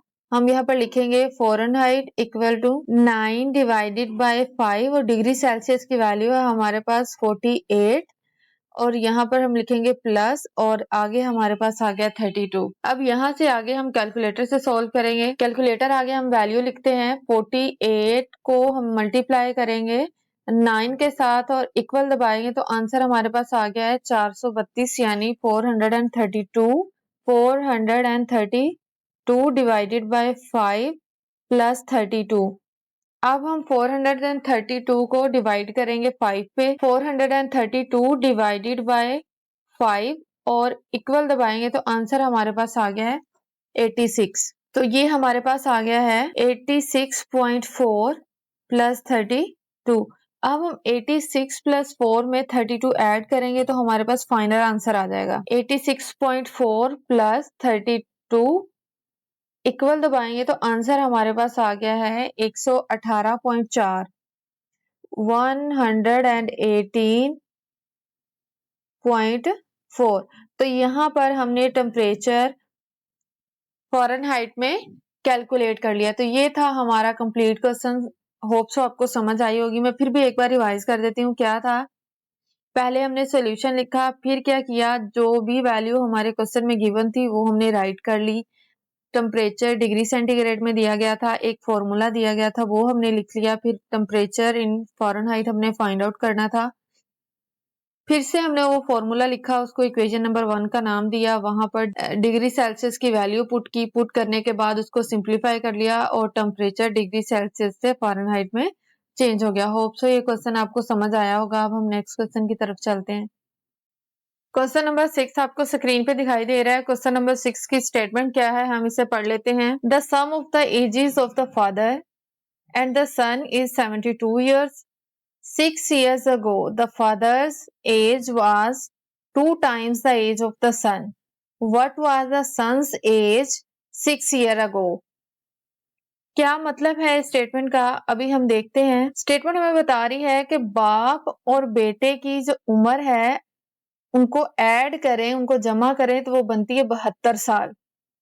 तो 6 साल पहले बाप की उम्र थी 2 टाइम, यानी 2 टाइम्स का मतलब है 2 गुनी। अगर यहाँ पर 3 टाइम लिखा होता तो होना था 3 गुनी। तो बाप की उम्र 6 साल पहले 2 गुनी थी अपने बेटे से। ठीक है, तो हमने मालूम क्या करना है, बेटे की एज मालूम करनी है जो 6 साल पहले थी। ठीक है, पूरी स्टेटमेंट का मतलब अभी मैं आपको एक ही बारे में बताती हूँ। बाप और बेटे की उम्र को जमा करें तो 72 साल बनती है, जबकि 6 साल पहले बाप की उम्र बेटे से दुगनी थी। दुगनी का मतलब ये है कि अगर सपोज करो बेटे की उम्र थी 15 साल तो बाप की उम्र कितनी होगी, 30 साल होगी। ठीक है, ये है बाप की उम्र और ये है बेटे की उम्र। 6 साल पहले बाप की जो उम्र थी वो 30 साल थी और बेटे की उम्र 15 साल थी। अब इससे ये अंदाजा होता है कि बाप की उम्र बेटे की उम्र से 2 गुना ज्यादा है। ठीक है, इस बात का ये मतलब है। नेक्स्ट क्या है, हमने फाइंड आउट क्या करना है, बेटे की एज फाइंड आउट करनी है जो उसकी 6 साल पहले की है। तो चलिए स्टार्ट करते हैं। सबसे पहले आपने लिखना है सॉल्यूशन। नेक्स्ट हम अगेन स्टेटमेंट को देखेंगे। The sum of the ages of the father and the son. यहाँ पर बाप और बेटे की उम्र नहीं दी गई, तो इसका मतलब ये हुआ कि हमें इनकी जो उम्रें हैं वो खुद से लेट करनी पड़ेंगी। ठीक है, तो इसको हम किसी वेरिएबल के इक्वल जो है वो लेट करेंगे। तो यहाँ पर हम लिखेंगे लेट हमने क्या करना है, फादर्स एज, इसको हम लेट कर लेते हैं x के इक्वल। नेक्स्ट हमने लेट करना है सन्स एज y के इक्वल। यहाँ पर आपको ये अपोस्ट्रोफी दिखाई दे रही है, ये अपोस्ट्रोफी क्या बताती है कि ये इसकी मलकियत है। ठीक है, इसलिए हमने यहाँ पर लिखी है, यानी इसको हम पढ़ेंगे बाप की उम्र। ठीक है, फादर्स एज मीन बाप की उम्र। अगर मैं आपको एग्जांपल दूं, जैसे यहाँ पर हम लिखे अहमद कार, तो ये इसको हम पढ़ेंगे अहमद की कार। ठीक है, तो ये यहाँ पर मलकियत के लिए शो हो रहा है, तो इसलिए हमने यहाँ पर लगा ली है अपोस्ट्रोफी। नेक्स्ट देखें, अभी ये एक बन रही है कंडीशन कंप्लीट। कंडीशन क्या बन रही है, द सम ऑफ एजेस। ठीक है, तो यहाँ पर हम लिखेंगे अकॉर्डिंग टू गिवन कंडीशन, यानी कि जो सवाल में दी गई सूरत है उसके मुताबिक दोनों के एजेस को क्या करना है, ऐड। तो यहाँ पर हम लिखेंगे x plus Y equal to, दोनों के एजेस को सम करें तो कितना आता है, 72 ईयर्स। तो यहाँ पर हम लिखेंगे 72 और इसे हम नेम दे देंगे इक्वेशन नंबर 1 का। ठीक है, नेक्स्ट अब ये फर्स्ट जो लाइन है ये हमारी होगी है क्लियर, यहाँ से यहाँ तक ये हमारी होगी है क्लियर।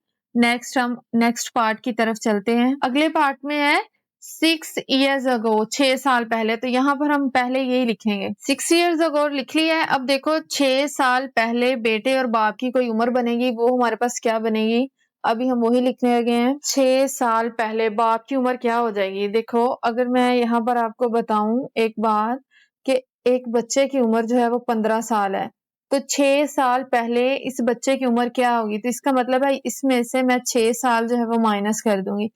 अगर मैं इसमें से 6 साल क्या कर दूंगी, माइनस कर दूंगी, ठीक है।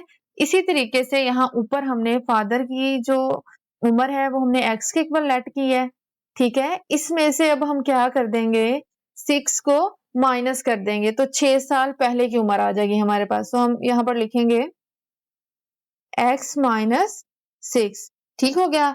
नेक्स्ट हम लिखेंगे सन्स एज, वो कितनी बन जाएगी, y माइनस 6, ठीक है। ये 6 साल पहले की जो इनकी उम्रें हैं वो हमने लिख दी है।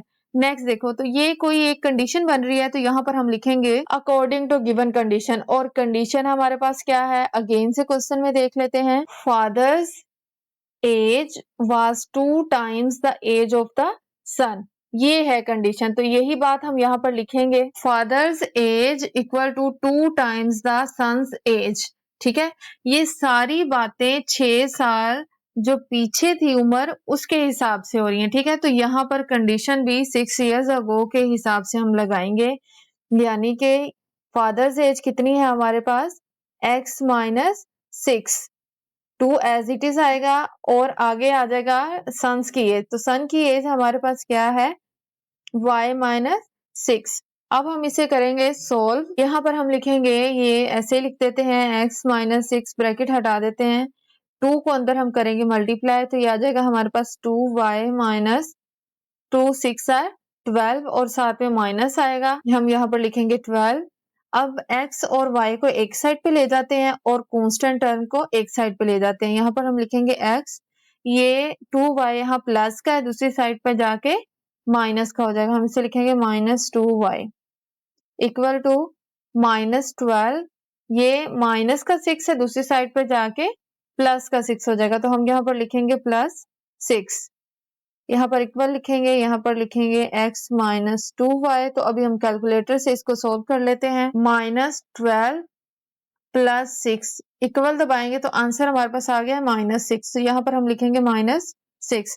तो इसे हम नेम दे देंगे इक्वेशन नंबर 2 का। देखें दोनों कंडीशंस जो है वो हो गई हैं कंप्लीट, 6 years ago वाली भी और जो उनकी अब वाली प्रेजेंट वाली जो एज थी वो भी हमने देख ली है, ठीक है। अब नेक्स्ट हमने क्या करना है, इन दोनों इक्वेशंस को सोल्व करना है, x और y की वैल्यू निकालनी है। तो इन दोनों को हम क्या करेंगे, सब्ट्रैक्ट करेंगे, इक्वेशन नंबर 2 को सब्ट्रैक्ट करेंगे इक्वेशन नंबर 1 से, ठीक है। तो अभी हम यहाँ पर लिखेंगे सब्ट्रैक्टिंग इक्वेशन 2 फ्रॉम 1। तो इक्वेशन नंबर 2 हमारे पास ये है और 1 हमारे पास क्या है वो देख लेते हैं हम।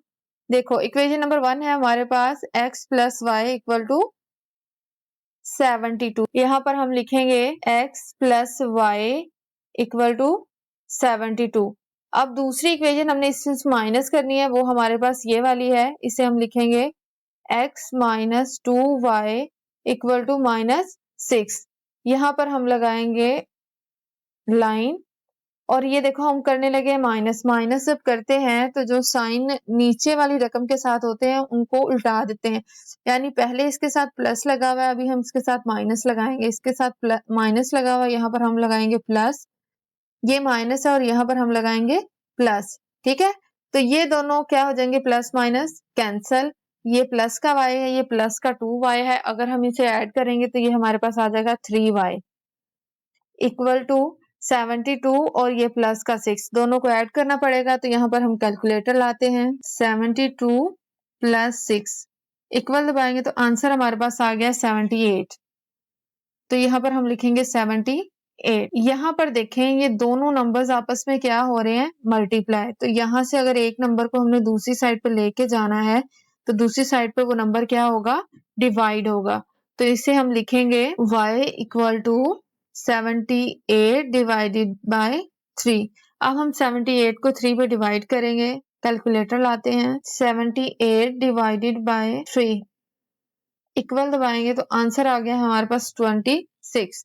तो y की वैल्यू हमारे पास आ गई है 26।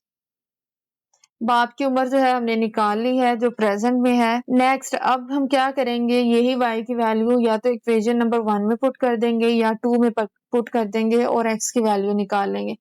तो यहाँ पर मैं इसे इक्वेशन नंबर 1 में पुट करने लगी हूँ। तो मैं यहाँ पर लिखूंगी put y equal to 26 in equation number 1। तो इक्वेशन नंबर 1 हम ऊपर से देख लेते हैं फिर से क्या है हमारे पास, वो है x plus Y equal to 72। तो यहाँ पर हम लिखेंगे y की वैल्यू पुट कर दें x प्लस 26 इक्वल टू 72।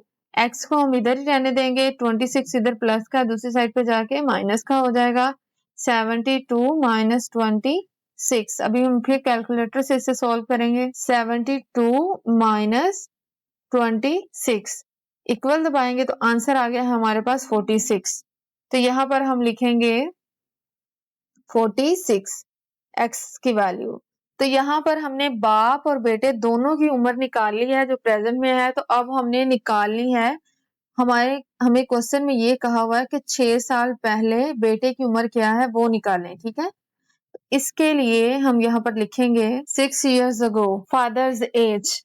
तो 6 साल पहले बाप की उम्र कितनी थी, वो थी हमारे पास x माइनस 6, ठीक है। तो x की वैल्यू हमारे पास कितनी है 46। तो 46 माइनस 6, तो आंसर क्या आता है अभी हम कैलकुलेटर से देखते हैं। 46 माइनस 6 इक्वल दबाएंगे तो हमारे पास आ गया 40।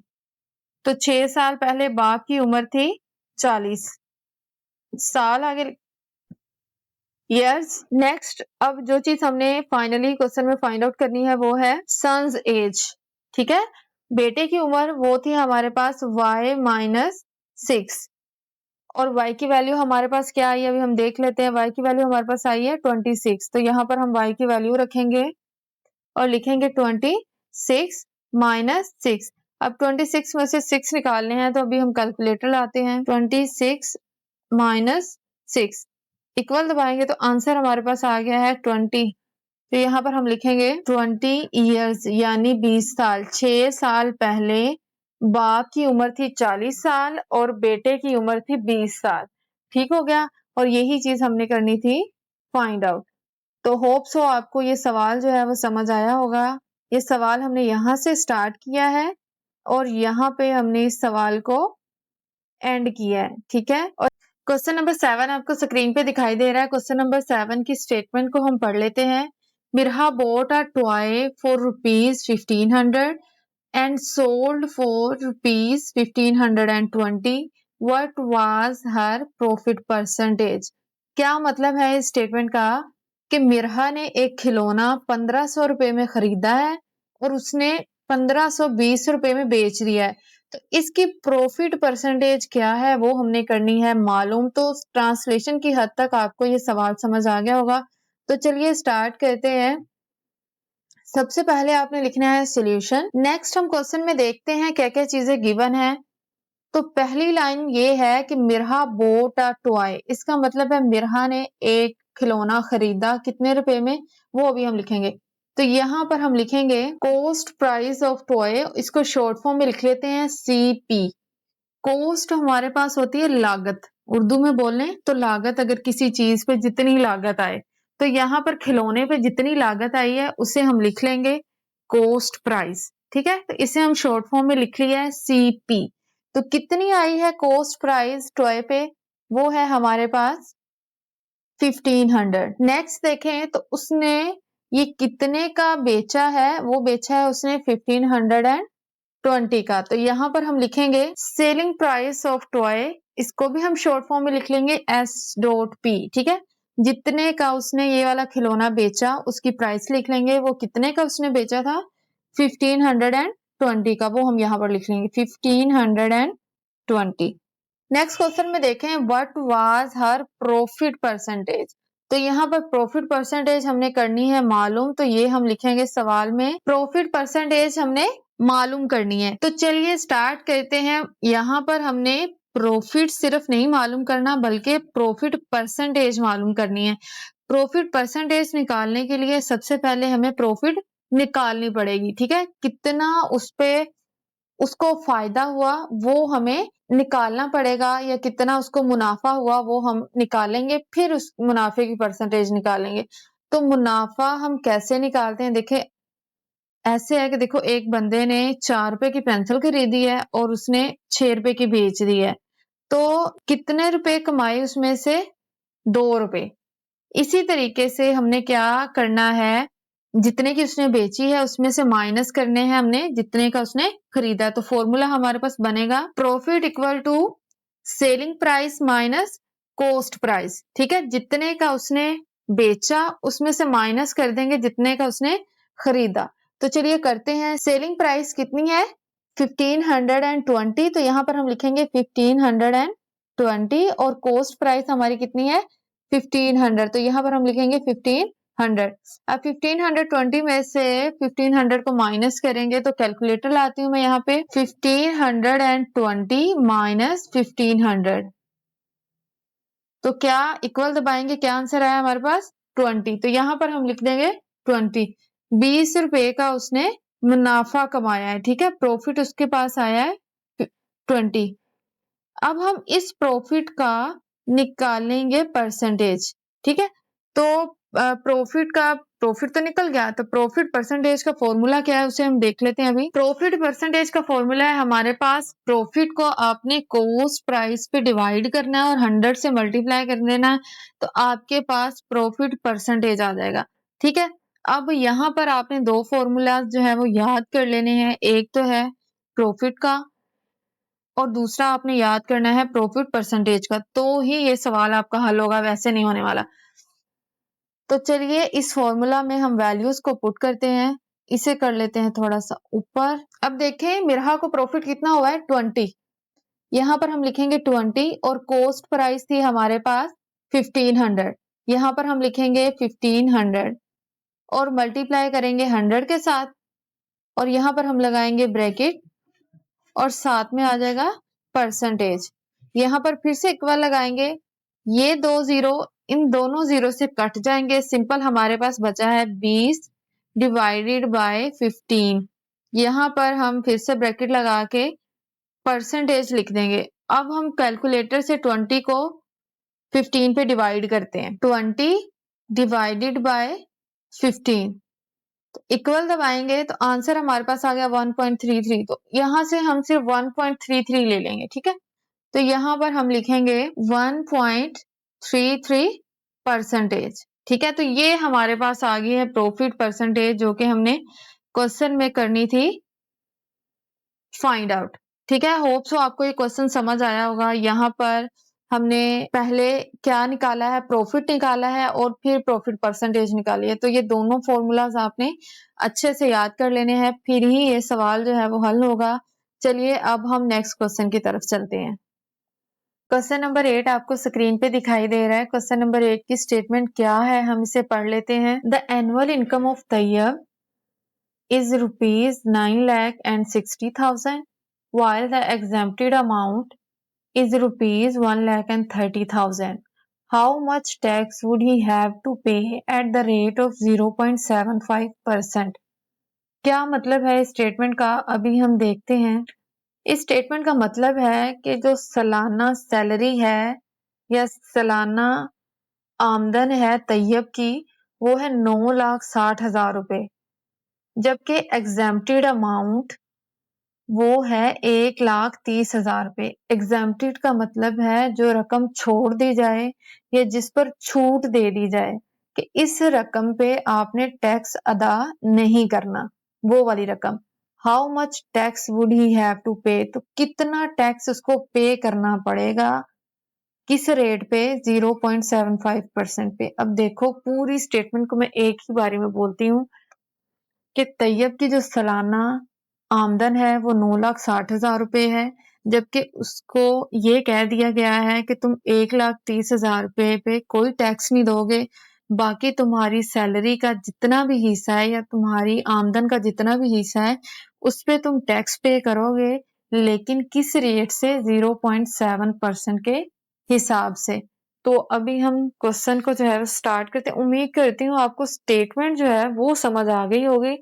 तो अगर ये स्टेटमेंट नहीं क्लियर हुई आपकी, तो अभी जब हम सवाल करेंगे ना, तो साथ-साथ में आपको ये सारी बातें क्लियर होती जाएँगी। तो सबसे पहले हम यहाँ पर लिखेंगे सॉल्यूशन। नेक्स्ट, जितना भी डाटा हमारे पास क्वेश्चन नंबर 8 में दिया गया है, वो सारा अभी हम लिख लेते हैं। यानी हमें दी गई है एनुअल इनकम, एग्जेम्प्टेड अमाउंट और टैक्स रेट। अभी हम सबके आके इनकी वैल्यूज लिख लेते हैं। अब देखो एनुअल इनकम कितनी है तैयब की, ₹9,60,000 और एग्जेम्प्टेड अमाउंट कितनी है, ₹1,30,000 और टैक्स रेट कितना है, वो है 0.75%। देखो टैक्स रेट हमने फाइंड करना है उस रकम पे जो एग्जेम्प्टेड अमाउंट निकाल के आएगी। तो टोटल रकम हमारी 9,60,000 है और एग्जेम्प्टेड अमाउंट 1,30,000 है। तो टोटल में से 1,30,000 हम रकम निकालेंगे, उस रकम पे हम टैक्स जो है ना वो मालूम करेंगे। तो इसका मतलब ये हुआ, इस रकम को हम बोल देंगे टैक्सेबल अमाउंट। तो हम यहाँ पर लिखेंगे taxable income equal to annual income minus exempted amount. ठीक है, टैक्सेबल जिस पे हमने टैक्स मालूम करना है वो रकम कैसे आएगी, अगर हम टोटल उसकी सालाना सैलरी में से 1,30,000 निकाल दें। तो अभी हम यहाँ पर लिखते हैं 9,60,000 माइनस 1,30,000। ठीक है, अभी हम इसको माइनस करेंगे, कैलकुलेटर का यूज करेंगे। मैं यहाँ पे कैलकुलेटर लेके आती हूँ। 9,60,000 है, 1 2 3 और 4, 4 जीरो लगाएंगे, माइनस 1 3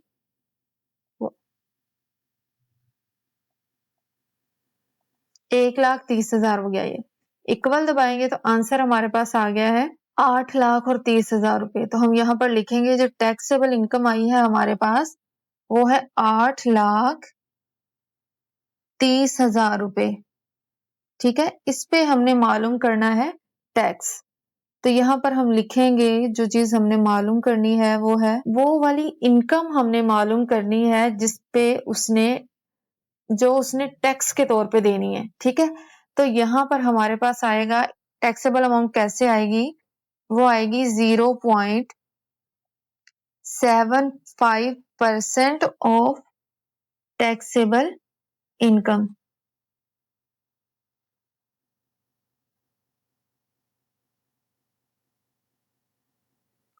तो ये कैसे आएगी हमारे पास, 0.75 को हम ऐसे लिखेंगे, परसेंटेज का जो 100 है वो नीचे चला जाएगा, मल्टीप्लाई बाय टैक्सेबल अमाउंट हमारे पास कितनी है, 8,30,000। ठीक है, तो ये हम लिखेंगे यहाँ पर 8,30,000। इसके ये 100 के 2 जीरो इसके साथ कट हो जाएंगे, दूसरा हमारे पास बच गया है 0.75 मल्टीप्लाई बाय 8,300 8,300। तो इन दोनों को कैलकुलेटर पे सोल्व करते हैं। 0.75 मल्टीप्लाई बाय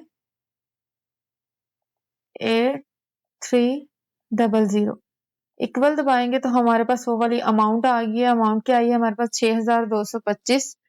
यहाँ पर हम लगाएंगे इक्वल 6,225। ठीक है, ये वो वाली अमाउंट होगी आ गई है जो उसने टैक्स के लिए पे करनी है। Tayyab will pay tax of ₹6,225। ठीक हो गया, तो ये हमने टैक्सेबल अमाउंट निकाली है। होप सो अब आपको समझ आया होगा इस स्टेटमेंट का मतलब क्या था और हमने यहाँ पर सवाल को कंप्लीट सॉल्व कर लिया है। अभी हम नेक्स्ट क्वेश्चन की तरफ चलते हैं। क्वेश्चन नंबर 9 आपको स्क्रीन पे दिखाई दे रहा है। क्वेश्चन नंबर 9 की स्टेटमेंट क्या है, हम पढ़ लेते हैं। Find the compound markup on ₹3,75,000 for 1 year at the rate of 14% compounded annually। क्या मतलब है इस स्टेटमेंट का, फाइंड कंपाउंड मार्कअप ऑन 3,75,000। 3,75,000 पर हमने कंपाउंड मार्कअप मालूम करना है। 1 साल के लिए किस रेट के हिसाब से? 14% के हिसाब से। इस सवाल को पढ़ के सबसे पहले तो आपके ज़हन में ये आया होगा कि कंपाउंड मार्कअप क्या है, ठीक है? तो यहाँ पे मैं आपको बताती हूँ। पहले तो हम देखते हैं कि मार्कअप क्या है। मार्कअप हमारे पास होता है प्रॉफिट। प्रॉफिट कह सकते हैं आप, अगर इंग्लिश में कहो तो इंटरेस्ट कह सकते हो आप, या ये कह सकते हो रकम की ज्यादती होना। ठीक हो गया? मार्कअप का मतलब समझ आ गया? प्रॉफिट आप इसे कह सकते हो या रकम की ज्यादती होना। नेक्स्ट है हमारे पास, इस पूरे को देखते हैं, कंपाउंड मार्कअप हमारे पास क्या है। कंपाउंड मार्कअप हमारे पास मार्कअप पर मार्कअप है, यानी के मुनाफे पे मुनाफा। मार्कअप पर मार्कअप है, मतलब मुनाफे पे मुनाफा। अब कंपाउंड मार्कअप का मुकम्मल मतलब है कि 1 साल बाद जो प्रॉफिट या मार्कअप मिलता है, अगले साल उस मार्कअप पर भी मार्कअप लगता है, यानी कि उस प्रॉफिट पर भी प्रॉफिट मिलता है या लगता है। ठीक है? अभी मैं आपको एक सिंपल सी एग्जांपल से समझाती हूँ। देखो, आप बैंक में जाते हो और बैंक में ये वाली रकम जो है वो इन्वेस्ट करवाते हो। बैंक वाले आपसे ये कहते हैं कि अगर आप इतनी रकम हमारे पास इन्वेस्ट करते हो तो हम आपको इस रकम पर 1 साल के लिए 14% के लिए मुनाफा देंगे। क्या मतलब हुआ कि आप बैंक में 3,75,000 रुपए लेके गए हो, तो बैंक वाले आपको कहते हैं कि अगर आप ये वाली रकम इधर इन्वेस्ट करते हो, इन्वेस्ट करने पर 1 साल के लिए हम आपको 14% के हिसाब से मुनाफा देंगे या मार्कअप देंगे। ठीक है? तो ये है पूरी स्टेटमेंट का मतलब। तो वो मार्कअप हमने यहाँ पर करना है फाइंड आउट, यानी इस रकम पर 1 साल के लिए 14% के हिसाब से कितना मार्कअप बनता है वो हम करेंगे मालूम। ठीक है? तो होप सो आपको स्टेटमेंट जो है वो समझ में आई होगी। अगर नहीं आई तो अभी हम जैसे-जैसे क्वेश्चन को सॉल्व करेंगे वैसे-वैसे होप सो आपको समझ आ जाएगी। तो चलिए सबसे पहले हम यहाँ पर लिखेंगे सॉल्यूशन। नेक्स्ट, जो भी गिवन डाटा है वो हम लिख लेंगे। यहाँ पर हमारे पास एक रकम दे दी गई है, इस रकम को हम नेम देंगे प्रिंसिपल अमाउंट का। प्रिंसिपल अमाउंट कह सकते हैं आप, या इनिशियल अमाउंट कह सकते हैं, स्टार्टिंग अमाउंट आप इसे भी कह सकते हैं। ठीक है? तो इसे मैंने यहाँ पर नाम दे दिया है प्रिंसिपल अमाउंट का। ठीक है? तो वो कितनी है हमारे पास? रुपीज 3,75,000 रुपए। ठीक है? नेक्स्ट देखो, हमें कितना टाइम दिया है उसने। अब हमने यहाँ पर लिख लिया है टाइम, और टाइम को हमने डिनोट कर लिया है टी से। ऊपर हमने प्रिंसिपल अमाउंट लिखी है, प्रिंसिपल अमाउंट को हमने पी से डिनोट कर लिया है। यहाँ टाइम को हमने टी से डिनोट कर लिया। तो टाइम कितना है? 1 ईयर। नेक्स्ट, किस हिसाब से है वो हम लिखेंगे, यानी कि रेट है, रेट को हमने आर से डिनोट कर लिया है, और कितने परसेंट है? 14%। यहाँ पे हम फॉर्मूला लिखेंगे कंपाउंड मार्कअप का। तो वो वाली अमाउंट हमने कंपाउंड मार्कअप की फाइंड आउट करनी है, तो यहाँ पर हम लिखेंगे फॉर्मूला। ये फॉर्मूला है कंपाउंड मार्कअप का। Compound markup equal to A minus P. A यहाँ पर फाइनल अमाउंट है और पी यहाँ पर प्रिंसिपल अमाउंट है। फाइनल अमाउंट मतलब जो प्रॉफिट हो के अमाउंट बन जाएगी, उसमें से हम प्रिंसिपल अमाउंट को माइनस कर देंगे, और फिर हमारे पास वो वाली एग्जैक्टली रकम आ जाएगी जितना हमें मुनाफा होगा। ठीक है? तो यहाँ पर हमें ए फाइंड करना पड़ेगा। तो ए का जो फॉर्मूला है वो आपको याद करना पड़ेगा। हम यहाँ पर लिख लेते हैं A equal to principal amount into 1 plus R rate है हमारे पास, आर डिवाइडेड बाय 100, और होल पावर टी हमारे पास टाइम है। ठीक है? तो यहाँ से हम वो फाइनल अमाउंट मालूम कर लेंगे जो बढ़ के हो जाएगी, यानी कि हम इन्वेस्ट करेंगे जब 3,75,000, तो वो रकम बढ़ जाएगी 14%। वो यहाँ पर हम मालूम कर लेंगे। तो वो हमारे पास क्या है, यहाँ पर हम सारी वैल्यूज पुट करते हैं। लिखेंगे ए, प्रिंसिपल अमाउंट थी हमारे पास 3,75,000, 3,75,000 रुपए। और यहाँ पर हम लगाएंगे ब्रैकेट 1 एज इट इज लिखेंगे। रेट यानी कितने परसेंट था ये, 14%, तो हम यहाँ पर लिखेंगे 14। और परसेंटेज का 100 ऑलरेडी नीचे लिखा हुआ है, तो इस साथ में परसेंटेज और 100 लिखने की जरूरत नहीं है। यहाँ पर हमारे पास जो फॉर्मूले में 100 है वही रहने देंगे। और ऊपर है हमारे पास टाइम, टाइम कितना था, 1 साल का, तो यहाँ पर हम लिखेंगे 1। इक्वल लगाएंगे, ए लिखेंगे इधर, और यहाँ पर लिखेंगे 3,75,000 एज इट इज। और यहाँ पर हम फिर से ब्रैकेट लगाएंगे। 1 प्लस 14 को हम डिवाइड करेंगे 100 पे, तो इसके लिए कैलकुलेटर लाते हैं। 14 डिवाइडेड बाय 100 इक्वल दबाएंगे तो आंसर हमारे पास आ गया 0.14। यहाँ पर हम लिखेंगे 0.14। ऊपर होल की पावर 1 लिखने की जरूरत नहीं है। अब हम ऐड करेंगे 0.14 में 1, 0.14 प्लस 1 इक्वल दबाएंगे तो आंसर आ जाएगा हमारे पास 1.14, 3,75,000। और इन दोनों को जब हमने ऐड किया तो आया हमारे पास 1.14। अब हम 3,75,000 को मल्टीप्लाई करेंगे 1.14 के साथ। 3,75,000, 1 2 3 मल्टीप्लाई बाय 1.14 इक्वल दबाएंगे तो आंसर हमारे पास आ गया है 4,27,500। 4,27,500। ठीक है, तो ये हमारे पास वो वाली रकम आ गई है जो मुनाफे के साथ आई है। तो यहाँ से हम मुनाफा निकालेंगे, कितना मार्कअप हमें, यानी कि 1 साल के बाद कितना मुनाफा होगा वो अब हम निकलने लगे हैं। यहाँ पर हम लिखेंगे कंपाउंड मार्कअप। फाइनल अमाउंट हमारे पास आ गई है 4,27,500, वो लिखेंगे। और जो इनिशियल अमाउंट, जो प्रिंसिपल अमाउंट है, वो हम यहाँ पर लिखेंगे माइनस 3,75,000 रुपए। अब हम कैलकुलेटर से इसको सॉल्व करते हैं। तो 4,27,500 माइनस 3,75,000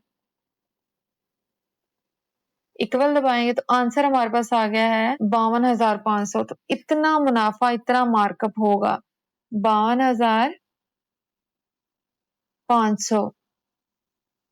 तो कंपाउंड मार्कअप हमारे पास कितना आ गया, 52,500। तो यहाँ पर हमारा क्वेश्चन जो है वो कंप्लीट हो जाता है। होप सो आपको इस सवाल की समझ आई होगी, और इसी के साथ हमारी एक्सरसाइज जो है वो कंप्लीट हो जाती है।